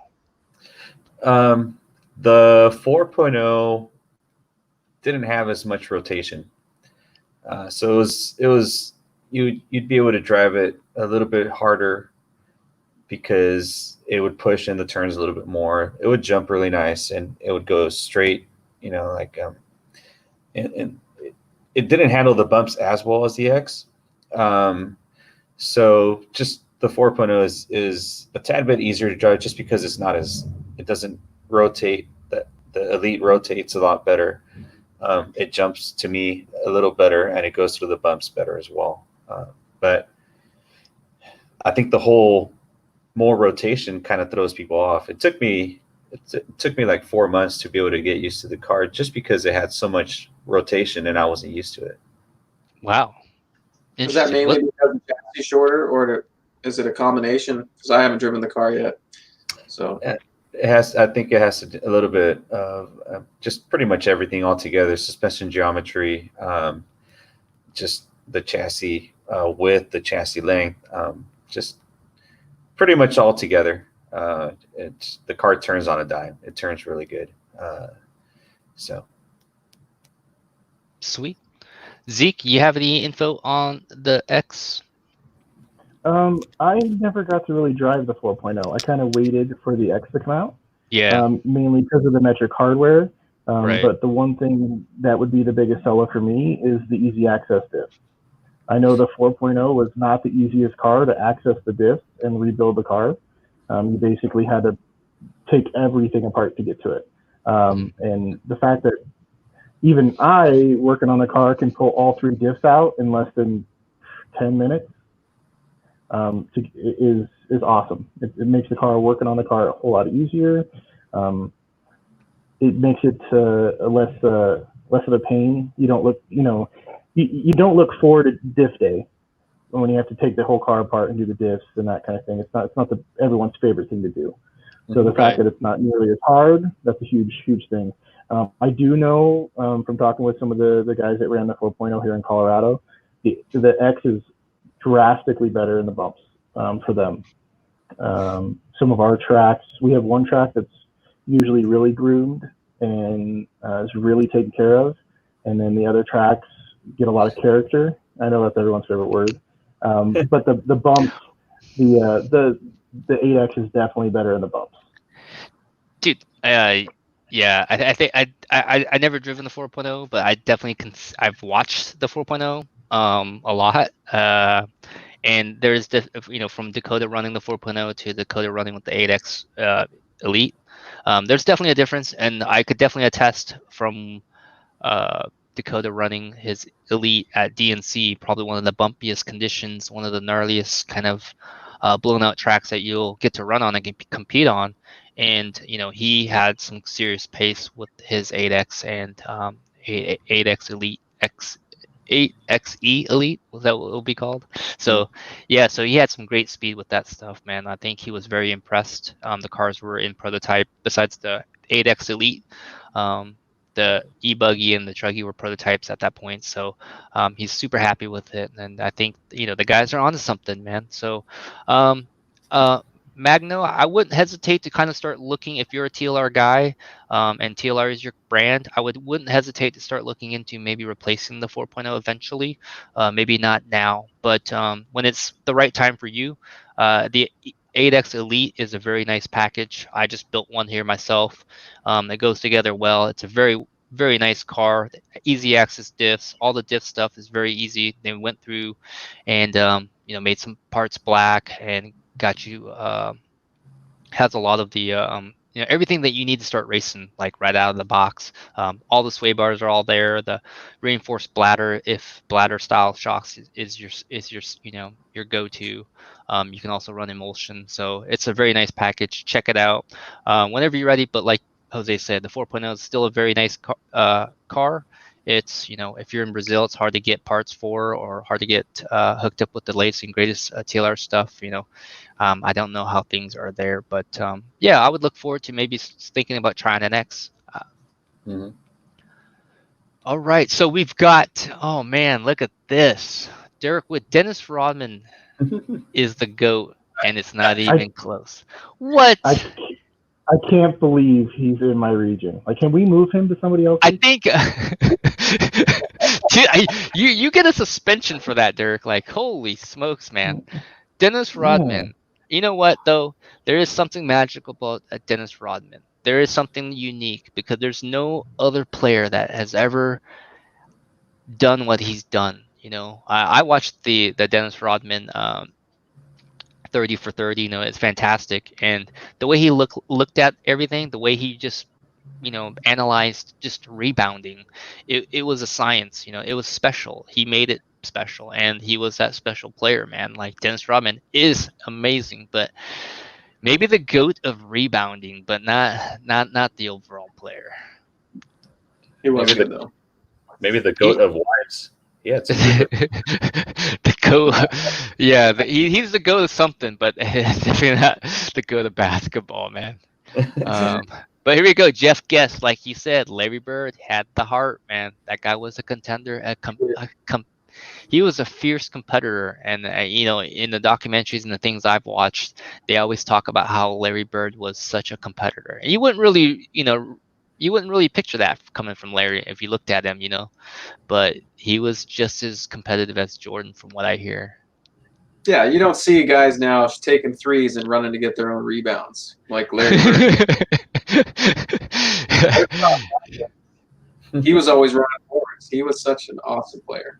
Yeah, he had a basketball IQ that was pretty amazing. All right, so we got Chelsea Amado. What's going on, Chelsea? Thanks for checking out the show. Just ran my first race on Sunday with the Losi two-wheel buggy, and it was amazing. Awesome.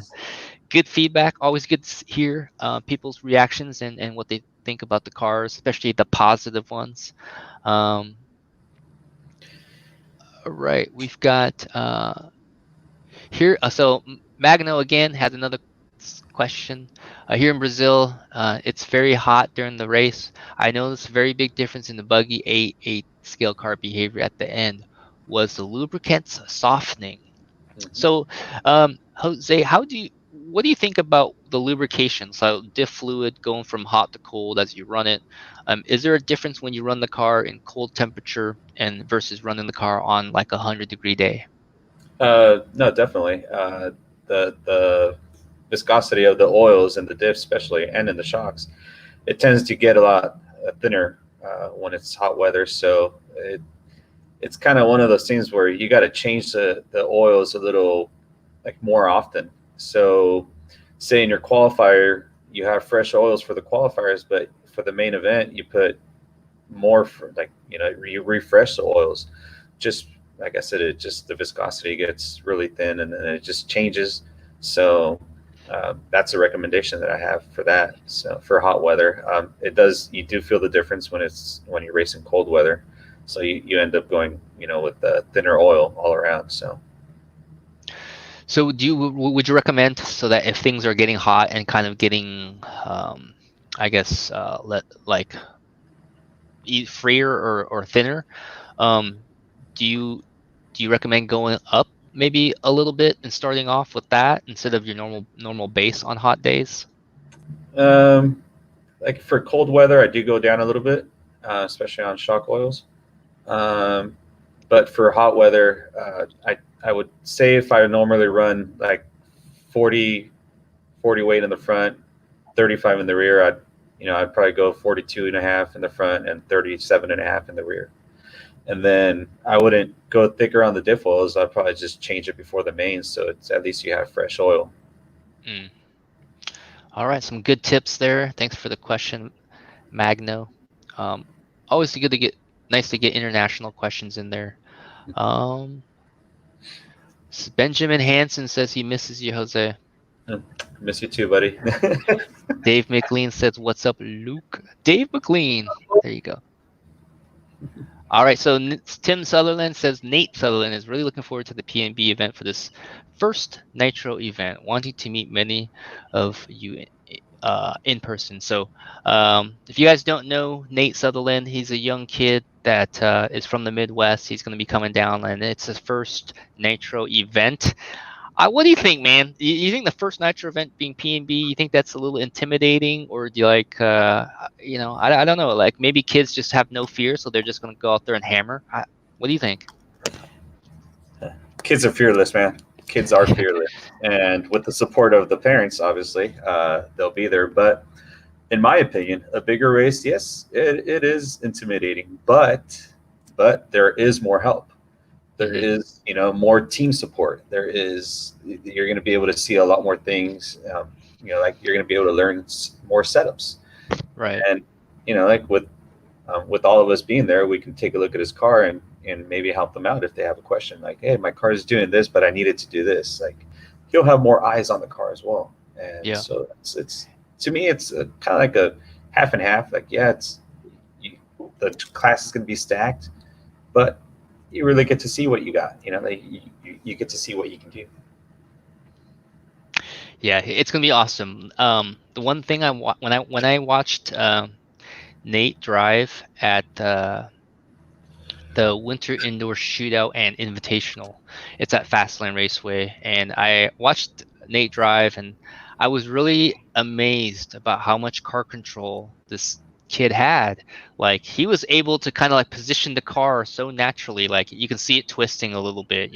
He's always got some sort of English, and it's not like too much where he's like whipping and crashing. It's just a little, it's what I call style. Like he has the style that when he's jumping from one jump to the next, he's positioning the car and already kind of thinking ahead naturally. Like I'm like, dude, this kid's freaking got some skills. Like I haven't seen this kind of car control in a while. Like it's very rare to see that kind of, I don't even do it. Like when I'm like racing in race mode, I just kind of jump things very square and straight.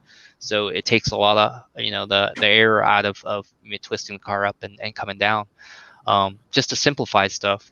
But this kid's doing it in a race for 5 minutes when he was getting chased, and then he was doing the chasing. So it's like, I was like, wow, this kid's pretty cool. I got to get him on the JC team. So I got him on the JC team, and now, switching over, now I get to watch this kid really kind of shine as he gets, progresses through his racing career. So I'm very excited to watch Nate Sutherland and help these guys and be involved in the racing. He's a very talented kid, good family. So I'm looking forward to hanging out with them. So Tim, if you're still watching, we'll definitely be around to help. Ask any one of us, and we'll help you guys out with the best we can. All right, so Nico, hi guys. Y'all started an hour earlier than normal. Did we? I don't think so. I think Nico, I don't think so. You're just an hour late. It's okay. It gets recorded. You can play it back. You can watch the beginning. No big deal. Life goes on. So, Nico, at least give Jose a sandwich, man. What in the? I had one yesterday. What in the? Really? So right next to my hotel, there's a place called Fat Sal's, and they have a sandwich that's called Texas sandwich, and this thing had thin slices of prime rib, chicken fingers, mozzarella sticks, and French fries. Chicken fingers. mozzarella sticks, and Yeah. French. Whoa. Yeah, it was good. Yeah. Okay, so did you finish this thing? Yeah. Oh. Insane. Yeah. Oh my gosh. Oh man. Well, yeah, we don't have sandwiches, but man, that sounds like a mega sandwich. That was good.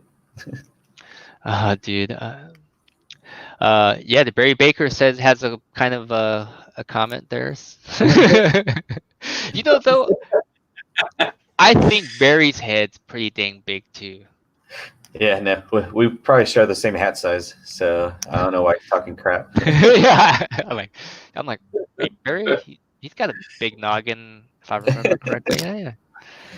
It's also the camera; it adds 10 pounds. And it's the angle. You're kind of at a different angle. It's just Yeah, camera.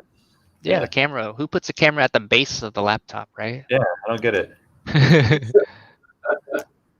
All right, so Ryan Yamasaki chimes back in, says too many sponsored drivers would be a bad thing. More support level drivers could possibly help support local hobby shops, yet still promote the brand better. Yeah, I definitely think could be a better job done by the team drivers all across the board on every team, to do a better job representing in the hobby. So hopefully with this team, as we kind of move forward, I'll be able to kind of hopefully guide or change or shift the team direction into helping more, being more positive, and being more part of the community. I think that's very important to not only be racers and do well at racing, but also be a part of the community and help grow that. I have a question for all you guys. How long? So when you started out racing and you were going to all these events and you were just kind of putting your time into it, I know back then it was different, like say 2013, 2012, stuff like that. Like it was a bit different. But how long did you wait to try to seek for sponsorship? Like I feel like nowadays a lot of people, they've been racing 6 months, 5, 6 months or less than a year or a year. And they feel like, like they could be sponsored. And I'm like, sometimes I think about it and I'm like, you should probably wait a little bit longer just so you know what car suits your driving style better as well, to where you can actually be a better driver for that brand, Yeah. For me, I waited 3 years, about 3 years, to seek for sponsorship once I really knew what car I liked and what really suited my driving, and once I knew I could be of help. So I don't. What about you guys? Well, I think personally, I'm guilty. Oh, go ahead, Zeke. Go ahead, Luke. Go ahead, No, Luke. you first. Okay, so I think I'm definitely guilty of wanting to be sponsored, and I think for me it wasn't so much the money or any of that. It goes back to the fitting in.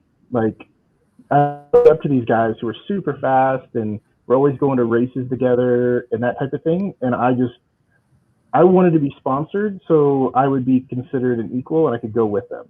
I think that's a driving thing for some people. I mean, why else do people who even aren't sponsored have an entire car loaded up full of brand stickers and that kind of stuff? They just want to fit in. They want the factory look, I guess, and that kind of thing. And I'm guilty of it. I know that was the number one driving force for me. I remember when I first started, you had the couple of AE guys, and you had Dustin Evans and Matt Chambers on TLR, and they went all over the country together and were fast, and just kind of that was for me. Is I was just like, man, if I could get sponsored by Associated, I could go to races with them. That was my mindset. Not necessarily how it works, but that's kind of what I was thinking. Yeah, it's different. I mean, I think for everybody, I didn't get like my first go at RC. I was racing RC for 4 years, racing RC cars for 4 years. I never got sponsored, and then I quit RC, came back in 2008, and I probably got sponsored maybe 2 years later. And I didn't really seek it because I came back. I mean, I came back from RC racing, or came back to RC racing from the old school mentality because I took, there was a 10-year gap for me. So, um, uh, so I didn't feel like I should get sponsored yet. I didn't, like, okay, if you're going to be a sponsored driver, it has to be somebody that's, really fast and dedicated and know what they're talking about so they can help others. So I didn't feel like I was that guy. Right away, obviously, maybe a year or two later, develop the experience and the know-how,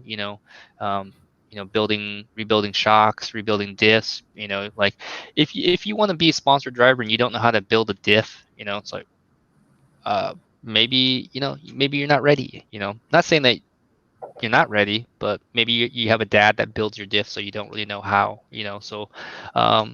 there could be different circumstances, but a team driver to me is somebody that's not only fast, but they know what they're talking about. And so when somebody comes up to them to ask a question like, hey, how tight should I set my diff? And if you're kind of new, you might not really know, and you might not be able to explain fully, like, well, like, a tighter diff does this, a looser diff does this, so that way you know kind of how to adjust it. And if you don't know how to explain those kind of things, maybe it's a little too early. So I never felt like I was ready to get sponsored until a lot later, and once I kind of did well in my local track and did some race, series races and stuff. And then, I felt like I was more ready to step in the sponsorship realm because I kind of took it upon myself to be want to be a good representative for a company and take pride in that, So as a racer, I wanted to kind of be the best, team representative I could be at the time. So I didn't really step into sponsorship until much later, but I think for everybody it's a little bit different.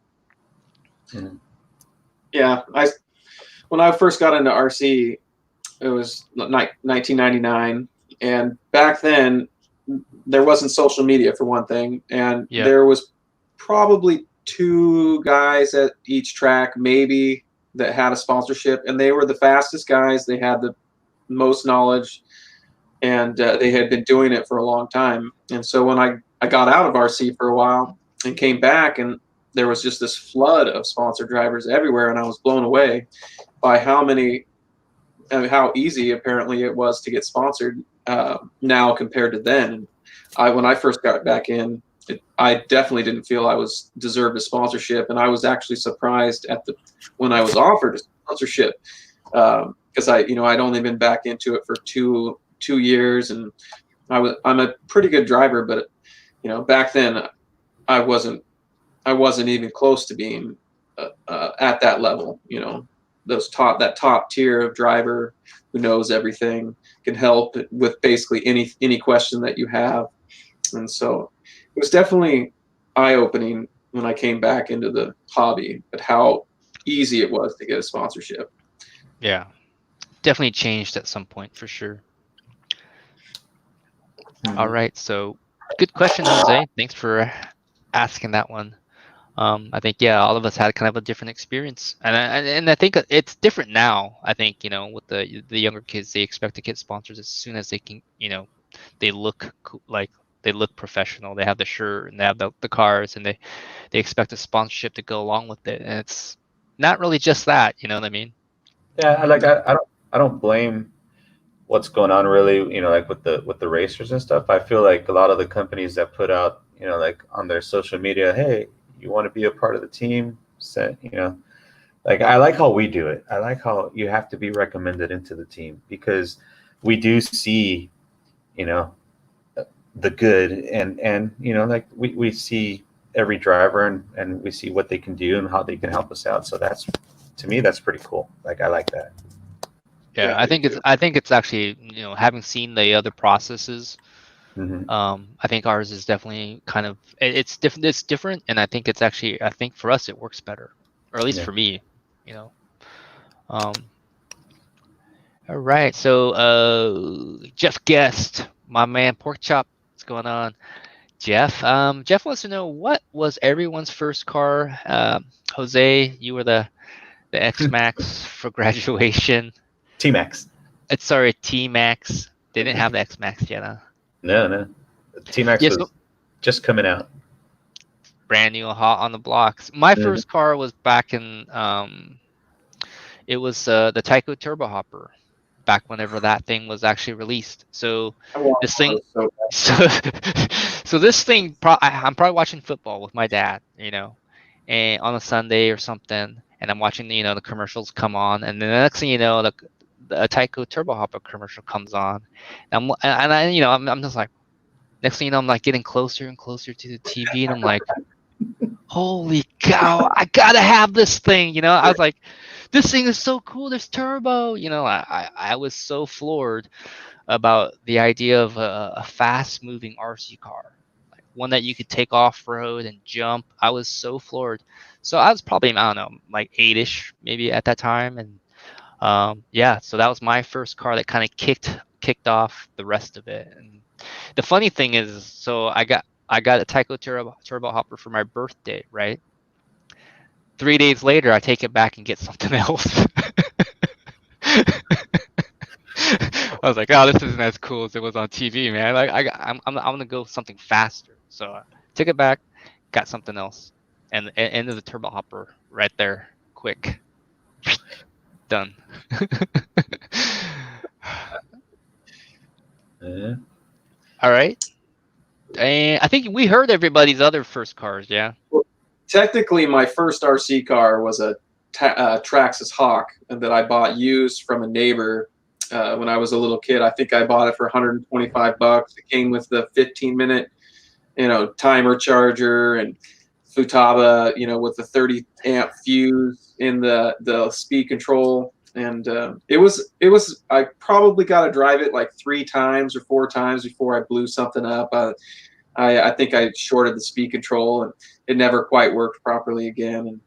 And I had saved up. Hawk. Is that a Traxxas truck? Hawk? Yeah, it was a truck. It was a stadium truck. Oh, Aluminum. dude. I remember this thing. Yeah, it was awesome, but I never really got to drive it much. Probably 4 or 5 times, but I never could afford to get it back going. I think I was like around 9 or 10. Oh man! So for those who don't know and kind of a little bit new to RC, Traxxas used to make race cars. Right? Used to make pretty cool kits. The Traxxas Eagle. You remember the Eagle? Dude, they actually made pretty legit stuff. So I'm gonna screen share this really fast. The Hawk was freaking awesome.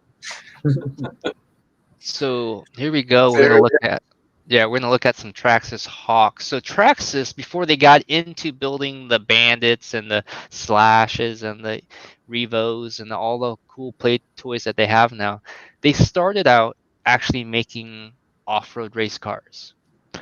And they actually had a pretty good platform. They had a 2-wheel drive. Yeah. They had a stadium truck. They have multiple stadium trucks. And nothing. You can kind of see where the roots come from a little bit. The first 10 years of Traxxas. So you can go through and read the history of Traxxas as they came out as a race company. Looks like the Rustler. Yeah, exactly. So you can tell where the Rustler kind of came from. Yeah, I recall it was a really similar chassis to their Stampede chassis, but a little wider. Huh. Look at, dude, the nylon's white. Woo. Man. Yep. Had those tires on it too. And what's this? The Hawk 2, man. Back in black. Oh no, they got it. All right, look at that thing. Look up the Eagle. That was their top tier racer at the time. Dang, look at those front tires, man. Traxxas. They had adjustable shocks in the front and back. Look at that. Dang. Yeah. Yep. Man, they were aluminum. They were nice. Shocks straight up and down for maximum forward traction. The Nitro Hawk. That thing was sweet. Oh, look at this guy. Look at this thing. So, they got the little screen things on it. But look at that. Aluminum chassis. We could find probably a better picture than that thing. But, yeah, so that's pretty cool. Yeah, unfortunately, I didn't get to drive it much.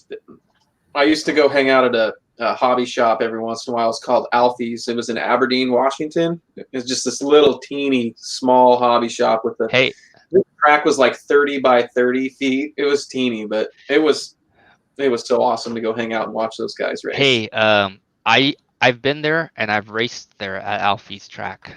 On K Street in Aberdeen. Dude, downtown maybe. Yeah, like I remember it's the smallest track, it has a hobby shop in it. It's like an old school historic kind of like small town downtown. And I remember going there. There was a guy that was super fast. His name was like Clark. Gosh, I don't remember. Clark Hewitt or something like that, man. And he was basically the Jeff Phelps of that track, you know, the grandmaster. Yeah, they have an on-road carpet track upstairs, and they'd have dance parties upstairs on the weekends. It was so then you go downstairs and have a quick race, and then you go back upstairs and grind it on some girl. Yeah. Oh, jeez. What do you do? What do you do? All right. Warm up for the race. So Barry's telling me to tell you that you can't get anywhere close to Dakota's cars. Barry's not going to be there, so what he don't know won't hurt him. I know. Barry's not going to have a clue what happens to Dakota's cars, man. Woo! It's going to be interesting. Thanks. It's going to be awesome. All right, so here we go. What's this question? Kevin Cia, how fast does that orange Jeep go? My SCX 10-3. Oh, okay. Awesome. Yeah. How fast? So what do we got? What do we got back there, Luke? Let's list off these cars that you got back there. Look at these things. All right. That's just a glimpse of how much. I got my 22 5.0 dragster. I got all the SCX X10s, the original, the Capra, all my 10 scale cars, my monster truck, triple X's. I got too many RC cars. Dang, collection, man. That's pretty awesome. It's a neat display. Yeah, I like it, man. It's kind of lit up. You like put some light up time in there. A little Amazon action. $15 lights. Yeah. All right. So let's move on to the next question. Unless one of you guys have a question. Oh man. Just went orange. Baller. Dang. Look at this dude. Tricked out little pit room, man. Oh, dang. My hobby room. It's pretty decked out. Oh man, Derek Wood, what? What in the heck? This guy is surprising me every time. I gotta extend his suspension, man. You were on a couple day suspension, and now that's extended because of this post here. Liver is amazing. It's also the most nutrient dense food we have. Don't hate on liver. Ooh, you know what liver processed? Ugh. Do you know what liver processed? Yeah. Yeah, that's what it processes, and I don't want to eat nothing that's processing that stuff, man. Uh-oh. All right. Mm-hmm. There we go. Hunter King in the house. What's going on, Hunter King? One of the star drivers at the Super Cup a couple weeks ago for us landed himself third behind Spencer Rivkin and Lee Setzer. Lee Setzer's home track, so fast dude for sure. And Hunter King found himself third on that, so great job by Hunter. And he says he's building a 22X4 for a customer right now. TLR is slowly building up around here in Florida, man. Great job. That's what we love to hear. I think the vibe has been so good nationwide. Just talking to the different drivers that we have around the nation, and so far everything has been such a great feedback on the new 4-wheel. It's been fantastic. So I'm glad that car's finally.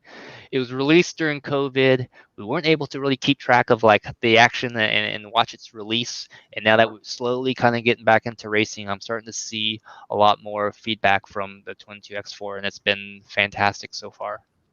And Derek, no liver. I'll pass on that forever. All right, let's see. Next question. Hunter is an amazing nitro racer. He came from Vegas one time to Palm Desert for a race up there, and I let him drive one of my 4.0s. Never driven a nitro before. And kid was like fast, and I'm like, oh, I'm all, you're not on the team yet? And he's all like, no, not on the team. I was like, okay. So yeah, now that got changed pretty fast, huh? Yeah, he's fast. Yeah.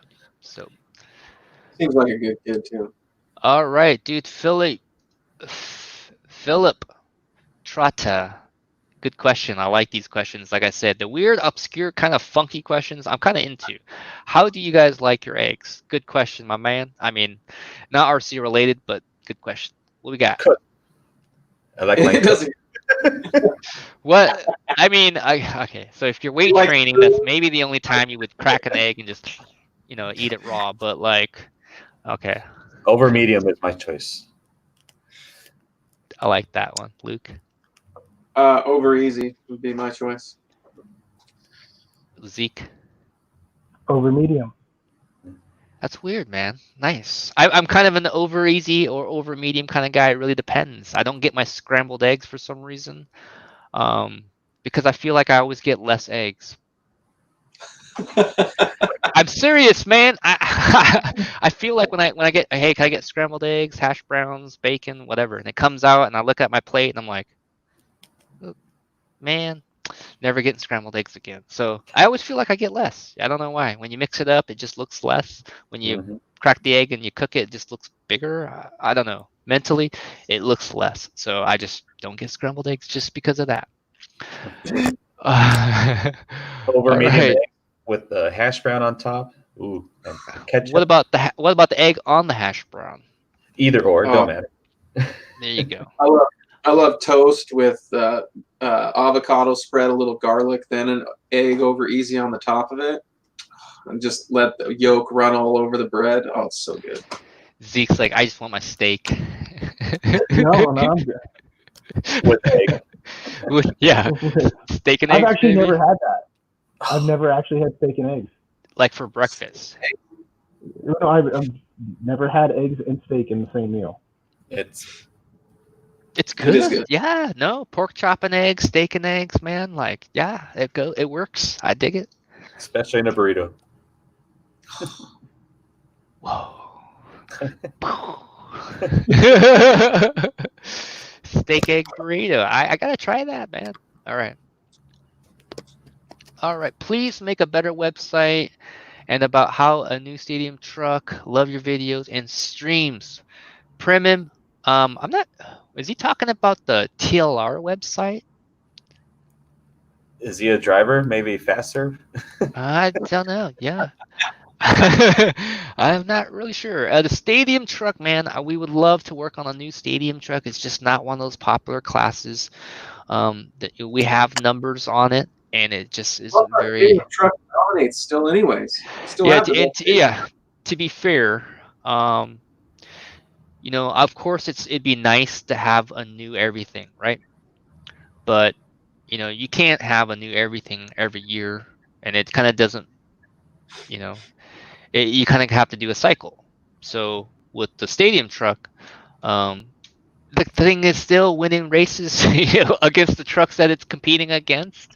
So the emphasis of really say, hey, we need to remake a truck just because we need to remake a truck. It just doesn't really make sense with the numbers and the amount of money that goes into making a truck to release, to sell.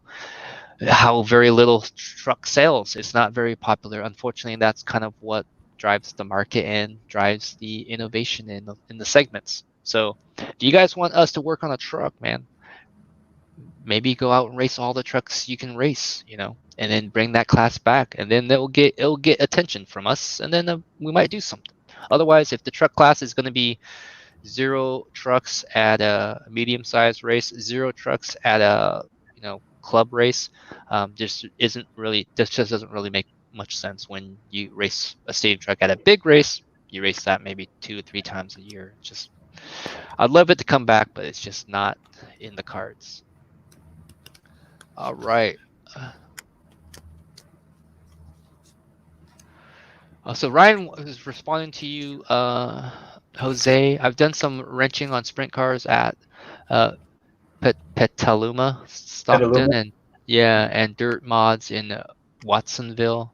Got into sprint cars because of Borello. Interesting. Nice. All right, next question here.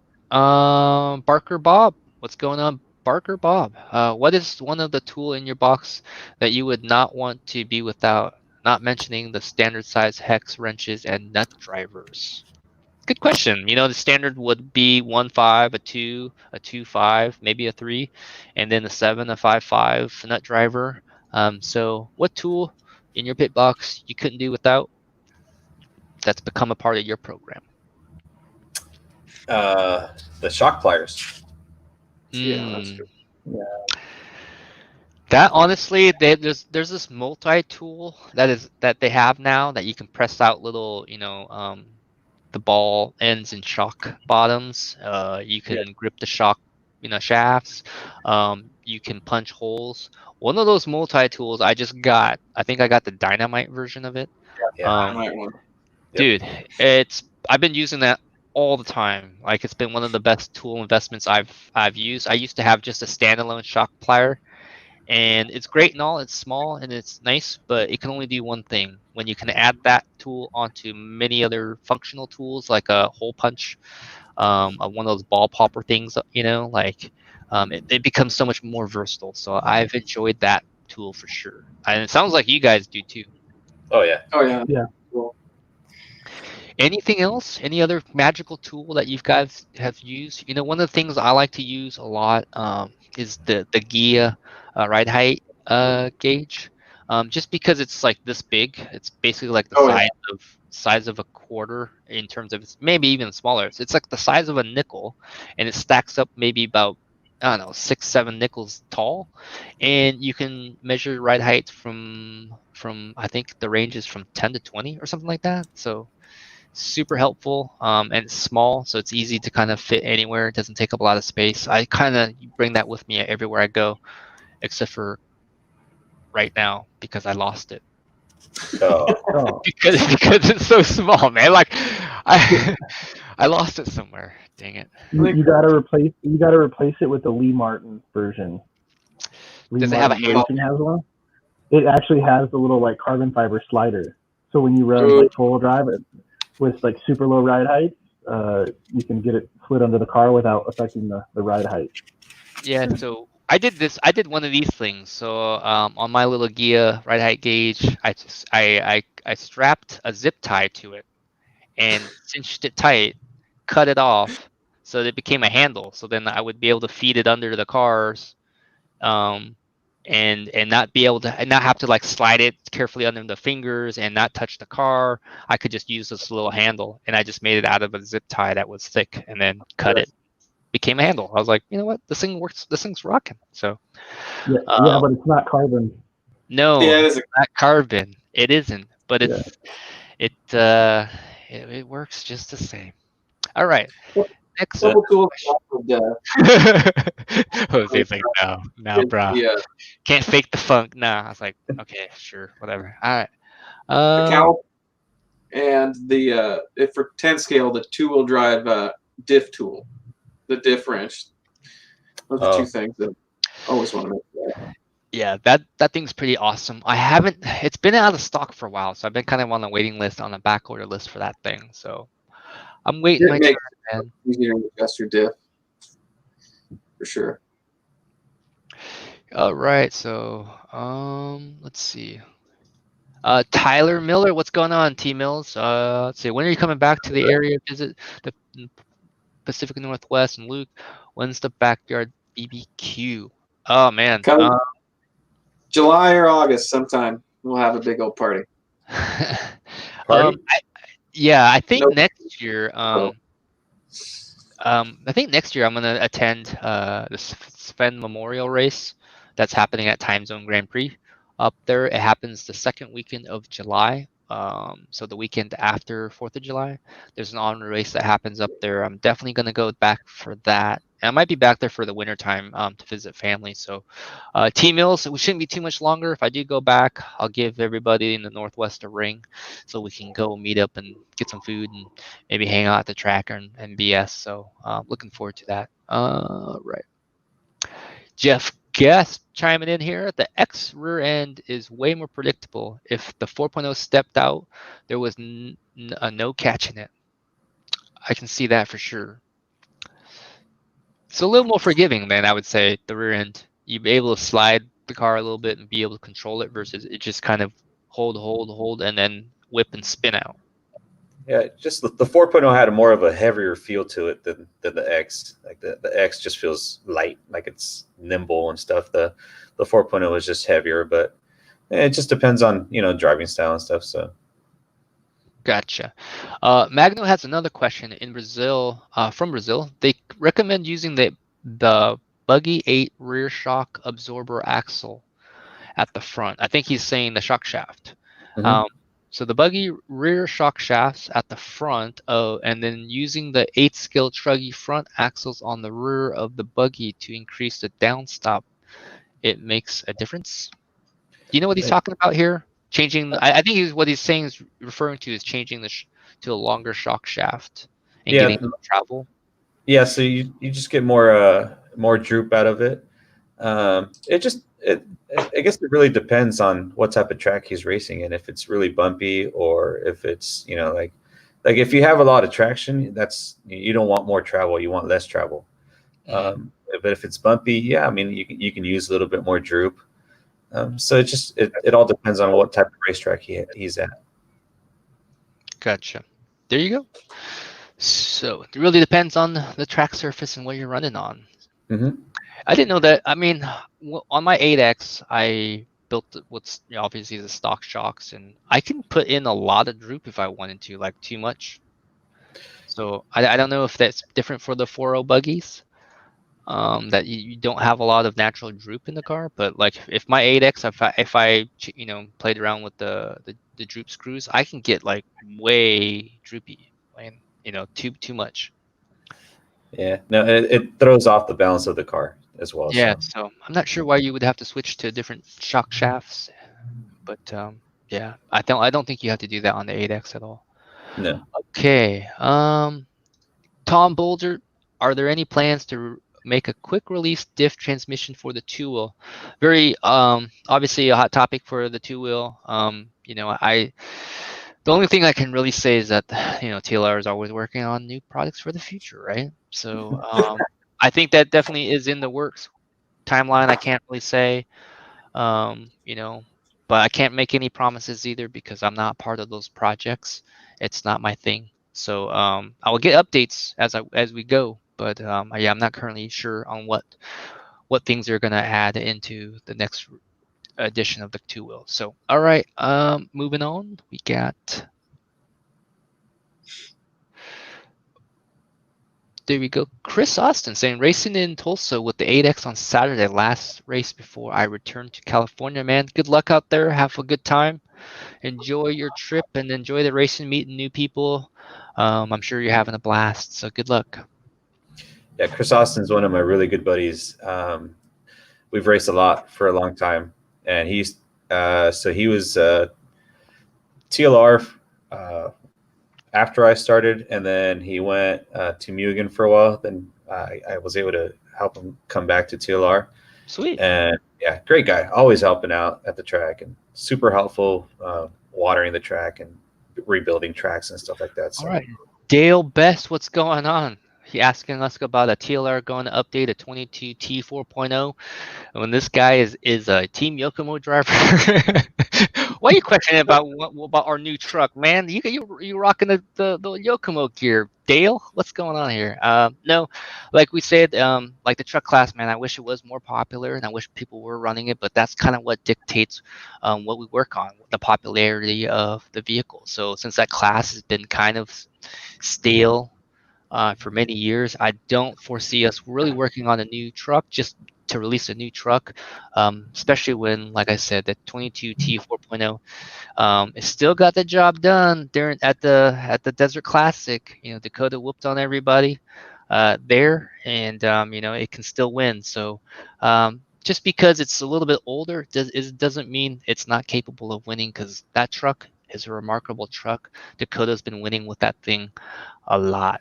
So yeah, things haven't really changed with the truck. I know everybody wants a new truck and stuff, but like I said, it's the popularity of these classes that really dictate what we work on. So I'm hoping that, I don't have any information or anything, but I'm hoping that sometime TLR will release just the rear axle for the truck to be able to do the VHA. I don't know anything. I have no inside information, but if we had the VHA axle, we would be able to do the full rear end conversion. pretty much, right? Yeah, because I run everything on the rear end from the 5.0 except the axle and the VHA hubs. So I don't know if Exotech sells them. Do they make a truck rear end axle for the VHA? No, they do have the hub though that does all the same stuff. So that's what I run on there. So I have all the elite parts from the buggy on the truck, and then I just run the Exotech hub. So geometry wise, the truck doesn't know that it doesn't have the VHA axle in it. So gotcha. There you go. So yeah, if you want to update the truck, there's definitely ways to do it. A lot of the elite parts will fit on that thing. Steering rack, suspension mounts, and everything but the rear end that you can really adapt. So the parts are kind of all there if you really want to make an elite truck. It's like Zeke says, basically just run the Exotech hub and you got everything, right? Yep. I mean, it's just not color coded black, but it's pretty dang close. So you can pretty much change everything to black. What's that?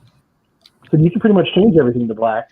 Yeah, if you want to, right? I mean, you can add all the buggy parts are black, so you can put all the new black anodized parts on. So if you really want to get into this truck, grab a truck and I guess manually update it is the easiest way to go. If you really want the latest and greatest, I don't know if we will ever actually package that all together. Like I said, I'm not part of the product development team, but let's see. All right. Whoa, my list just got longer for questions. Holy crap.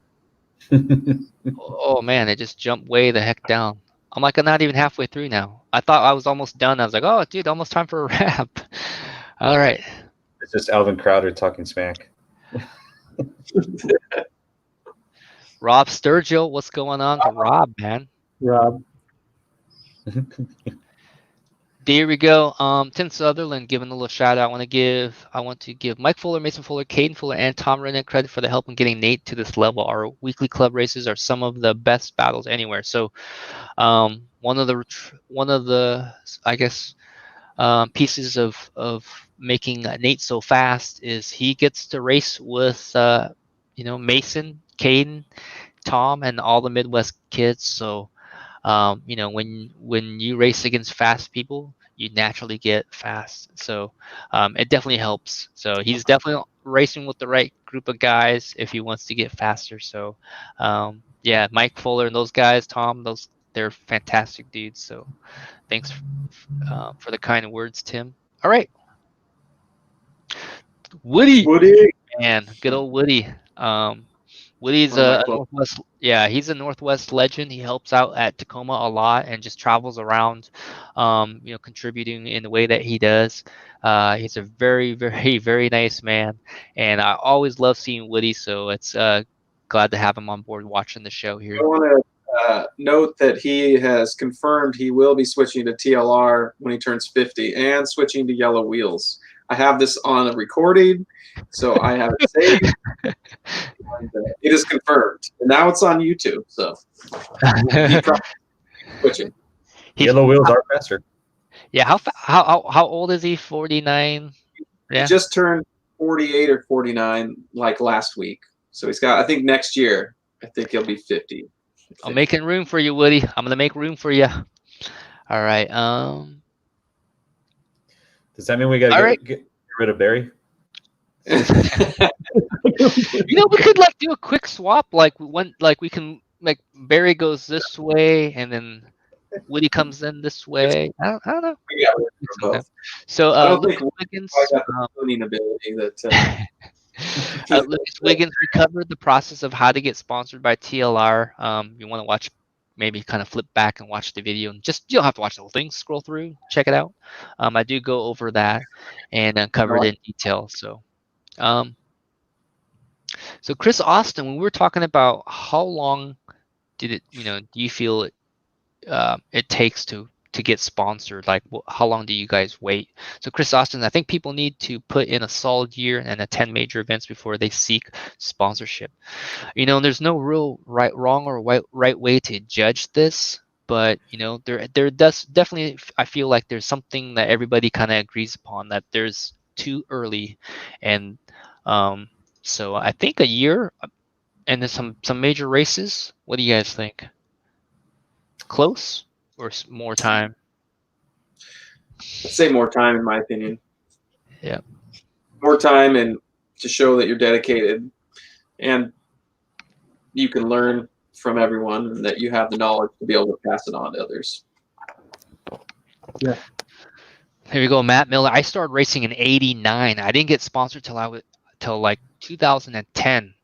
I was lucky to have TLR pick me up 3 years ago. So sometimes it takes a long time. You maybe have to meet the right person, or be at the right event, or kind of somehow get noticed, or get known a little bit. So yeah, sometimes it takes some time. So it's kind of strange when people are racing 6 months into that kind of almost expecting a sponsorship. It's like, yeah, I don't think I'm on board with that program.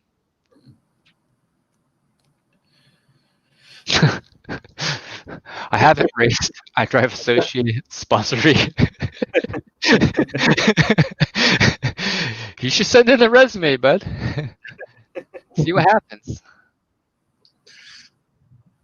So Nico Listy here, man, the young driver, 10 years old. TLR has the best team period. I got to meet Kevin at the Philo at the RC Pro Opener Texas last weekend. Kevin and Philo not only helped me with a better setup, allowing me to finish 4th in the B main and E buggy, but they also taught my dad and I how to pit for Kevin during his Pro A mains. Something my father and I got to experience together because of a team filled with awesome people. Boom. Mhm. That's right, Yeah. man. So that is probably the best example of what this team can really do. Kevin, experienced racer, as so is Jose, as so is Zeke, and the rest of the RTM guys. So these guys are definitely able to help and facilitate that help. Just catch them at the right time. Obviously, if they're busy and they look busy, maybe just pop in and check with them. But any of these guys, including myself, willing to help anybody, willing to be a part of people's program, and try to make a difference. I think that's the kind of heart we all have. So let's see what we got else here.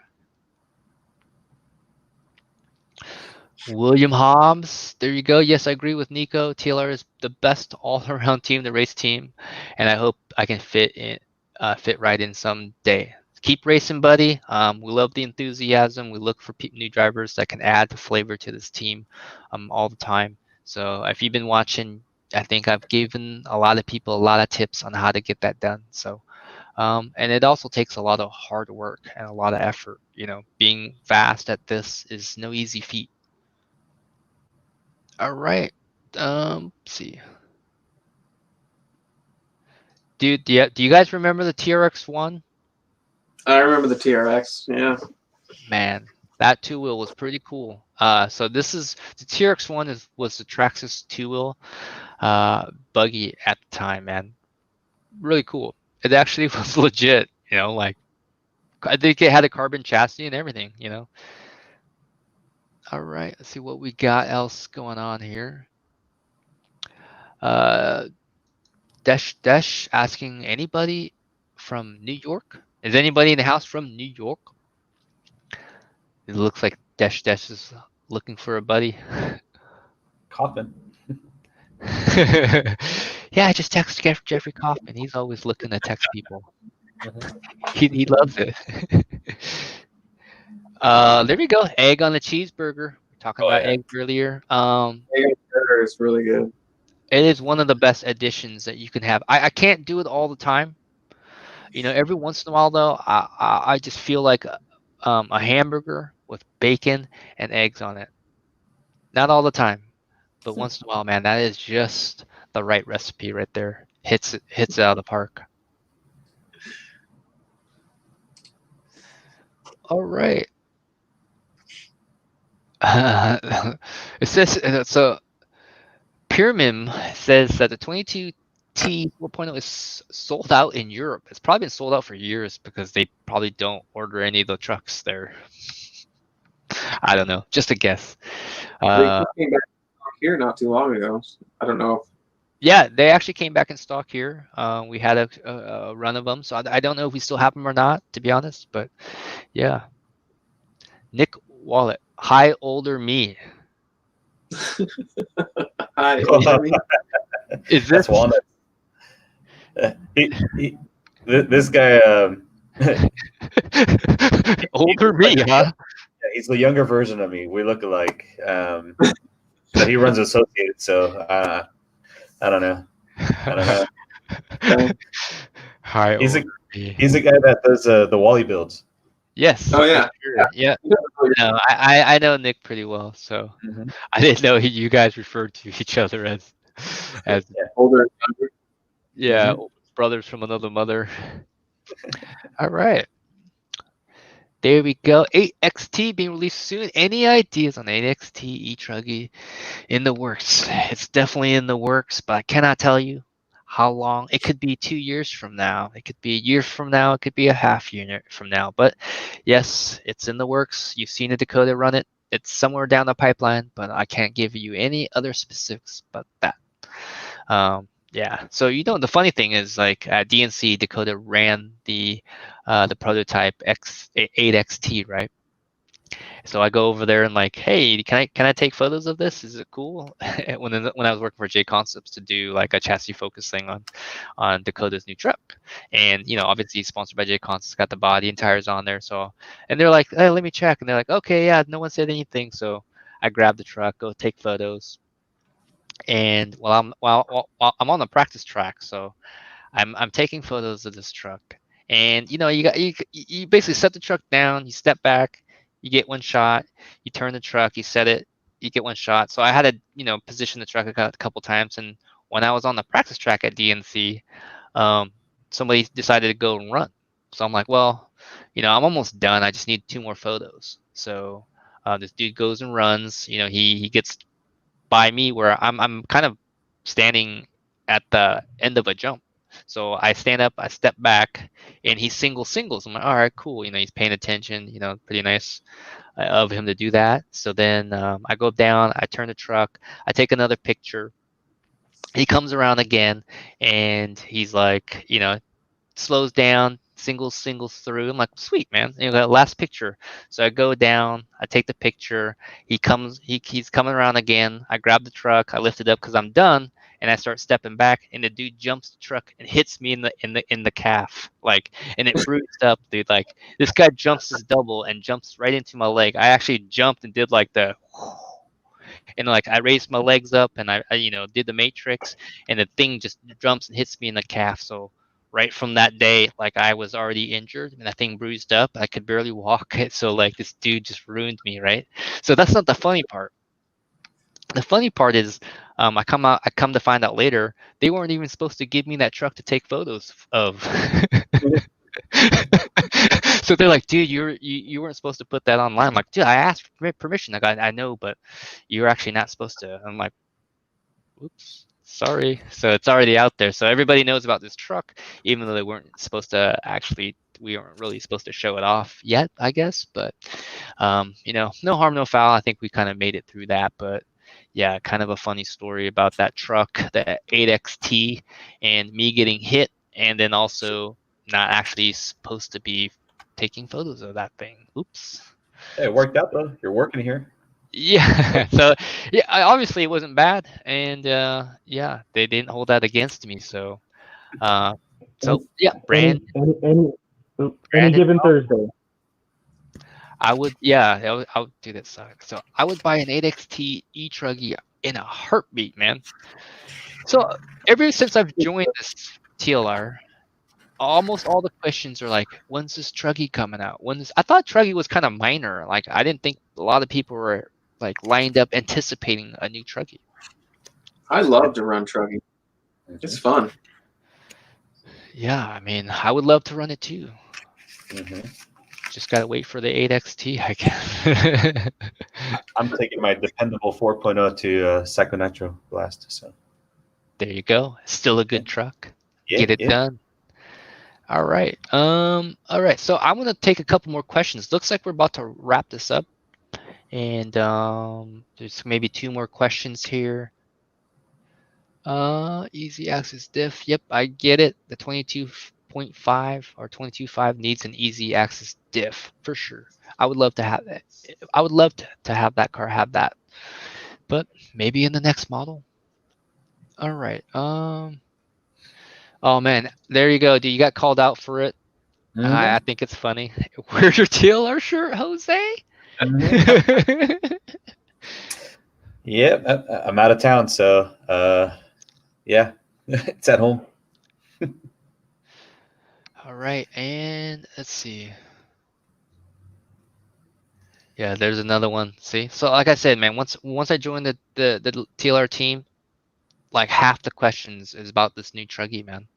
Crazy. No nitro truck questions, 10 scale truck questions though.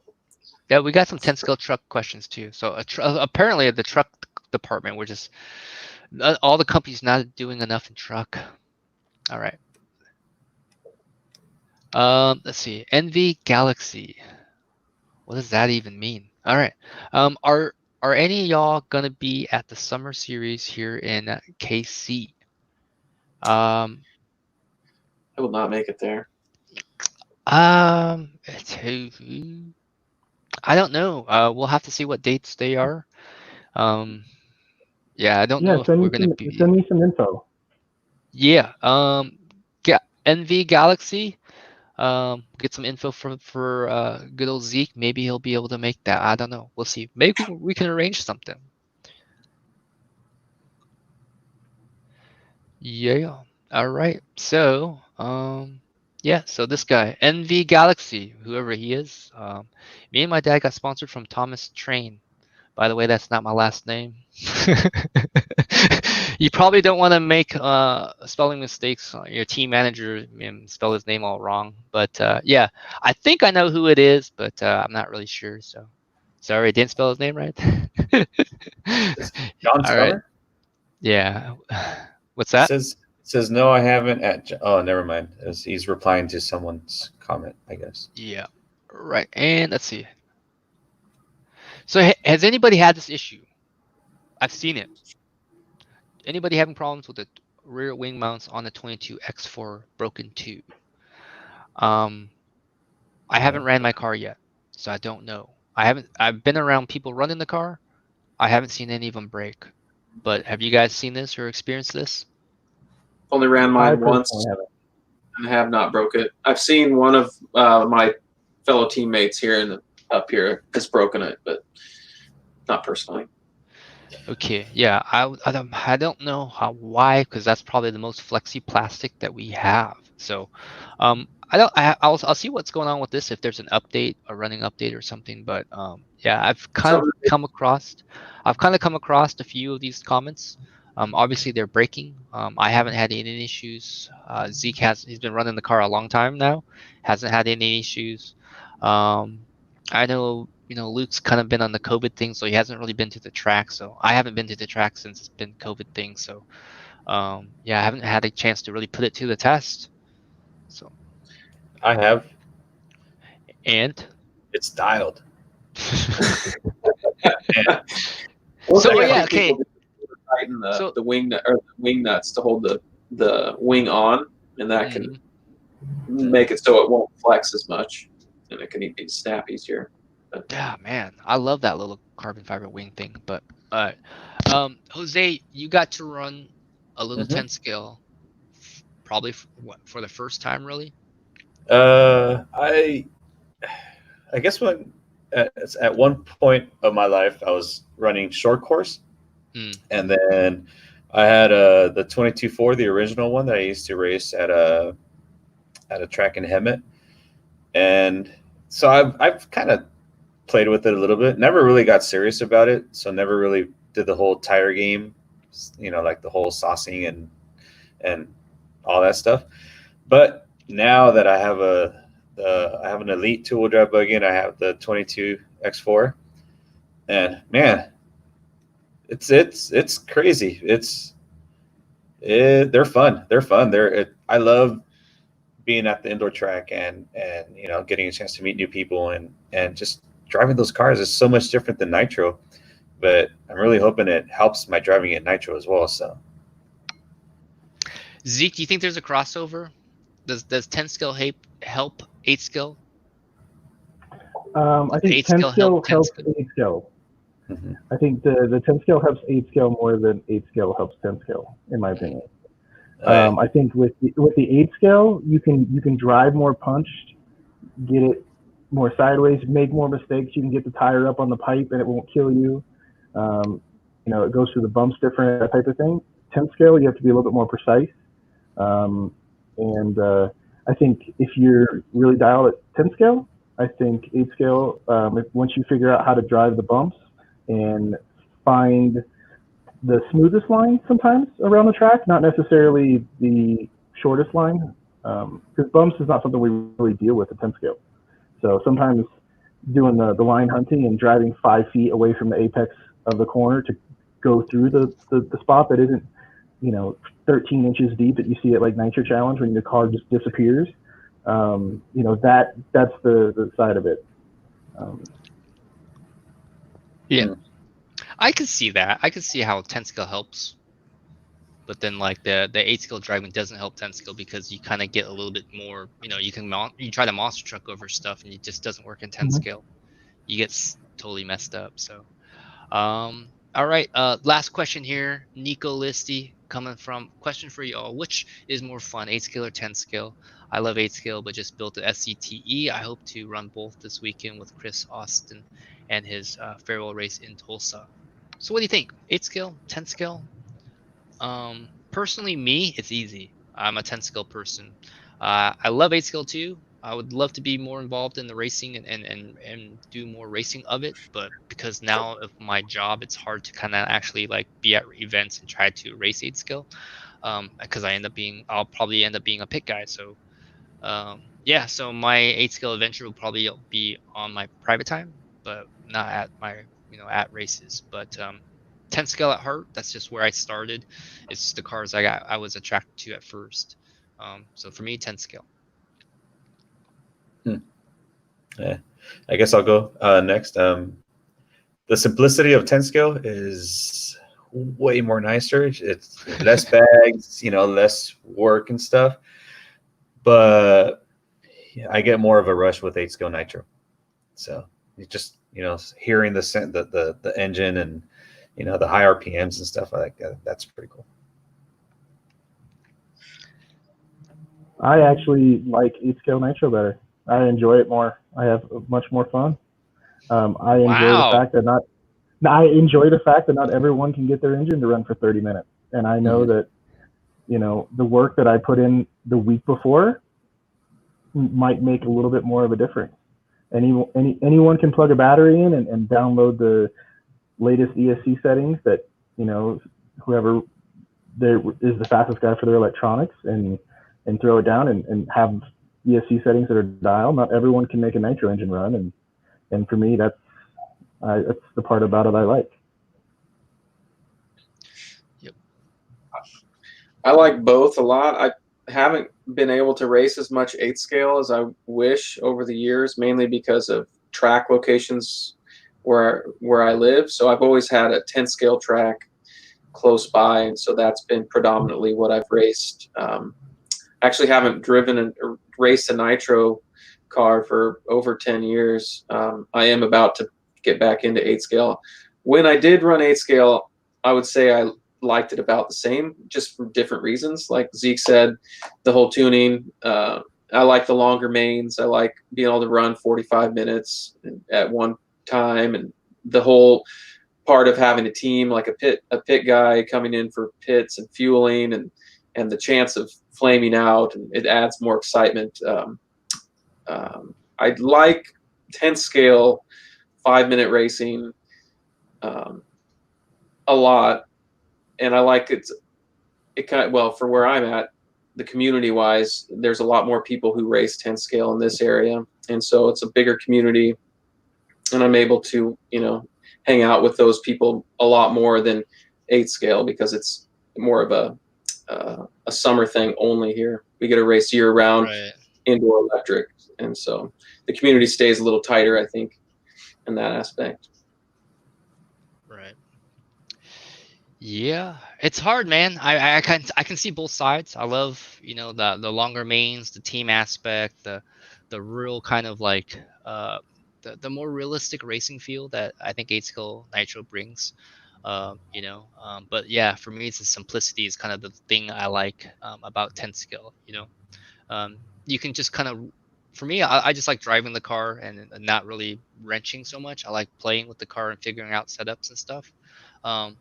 So like for 10 scale, it's easy, right? You just, especially indoor, you have your clay tires, they'd be the right size. And each time you go out, you can, have a pretty good firm testing platform where the track's pretty similar. 8 scale, a little harder to test, especially if you're running outdoor, because the next time you out, or the track's so much different, it's so much drier, or that temperature got hotter, or it's in the shade now. So there's so many factors that change that can change your results. So I'm kind of a tester guy, so I'll just kind of like that method of trying things and figuring out the results of that, and then trying to compare that data with other results, and just kind of how I kind of like doing my discovery, my setup discovery kind of thing. So I think with the 8 scale, it's a little bit harder, because to do that, you can't really be a one-man team and try to figure that out. You have to have a pit guy and everybody involved. Whereas in 10 scale, you can just rock up to the track and have your clay tires on and go do some testing and get some of that info done. So yeah. So anybody else? Are we good? I think I'm pretty good on my end. We've kind of ran through all the questions. So yeah. So NV Galaxy, no worries. I was just teasing. Didn't mean it personally at all. People spell my name wrong all the time, surprisingly, but it happens all the time. So just giving you crap. But I think it's the homers. But okay. Yeah. So anybody have any last words? Any last final things? Jose? I do. I just want to make sure that the whole West Coast team knows that I'm very thankful to have them. They're a great group of guys, and we get along amazing at the track, and we have a lot of fun. So I just want to say thanks to everybody.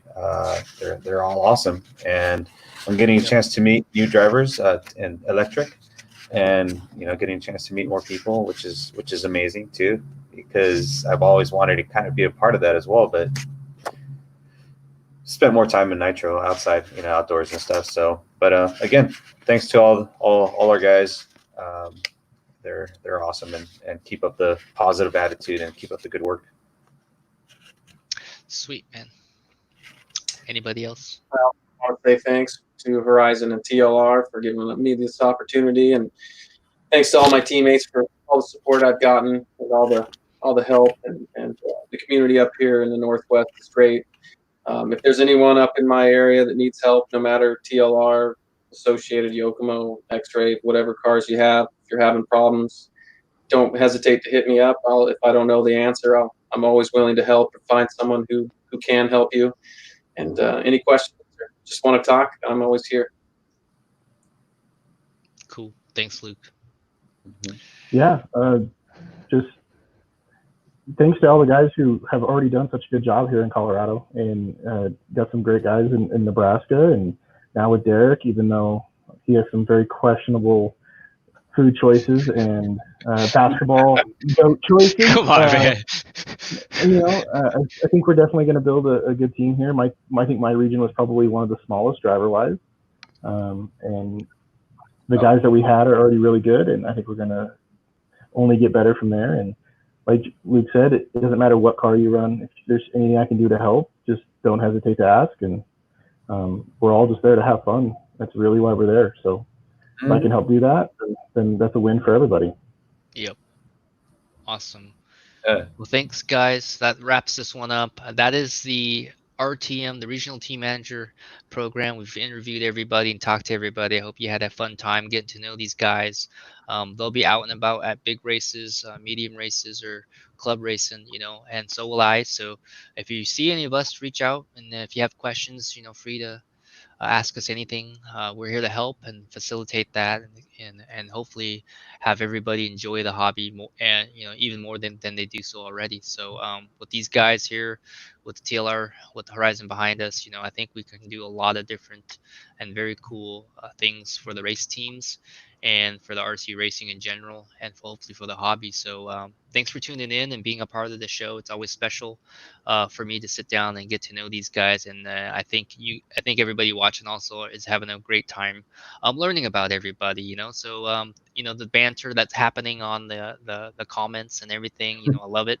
It's always it's a good feeling to see somebody or see a comment that we know and be able to bring that in and share some stories and share your story too. So it's been a fantastic journey for so far with the RTM stuff. We're looking forward to building for 2021. So I think we're going to put all the pieces in place and make the changes happen, and then we'll spend 6 months kind of revamping everything so that 2021 will be, an awesome year for us. Because this year, COVID thing, Oh, like it really, I mean, it's been such a different year for all of us.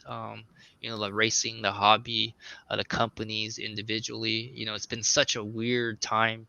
And I'm looking forward to getting kind of back to normal and enjoying racing with everybody. So until that time, I wish everybody the best. Stay safe, and thanks again for tuning in. We're gonna sign out here from the TLR factory.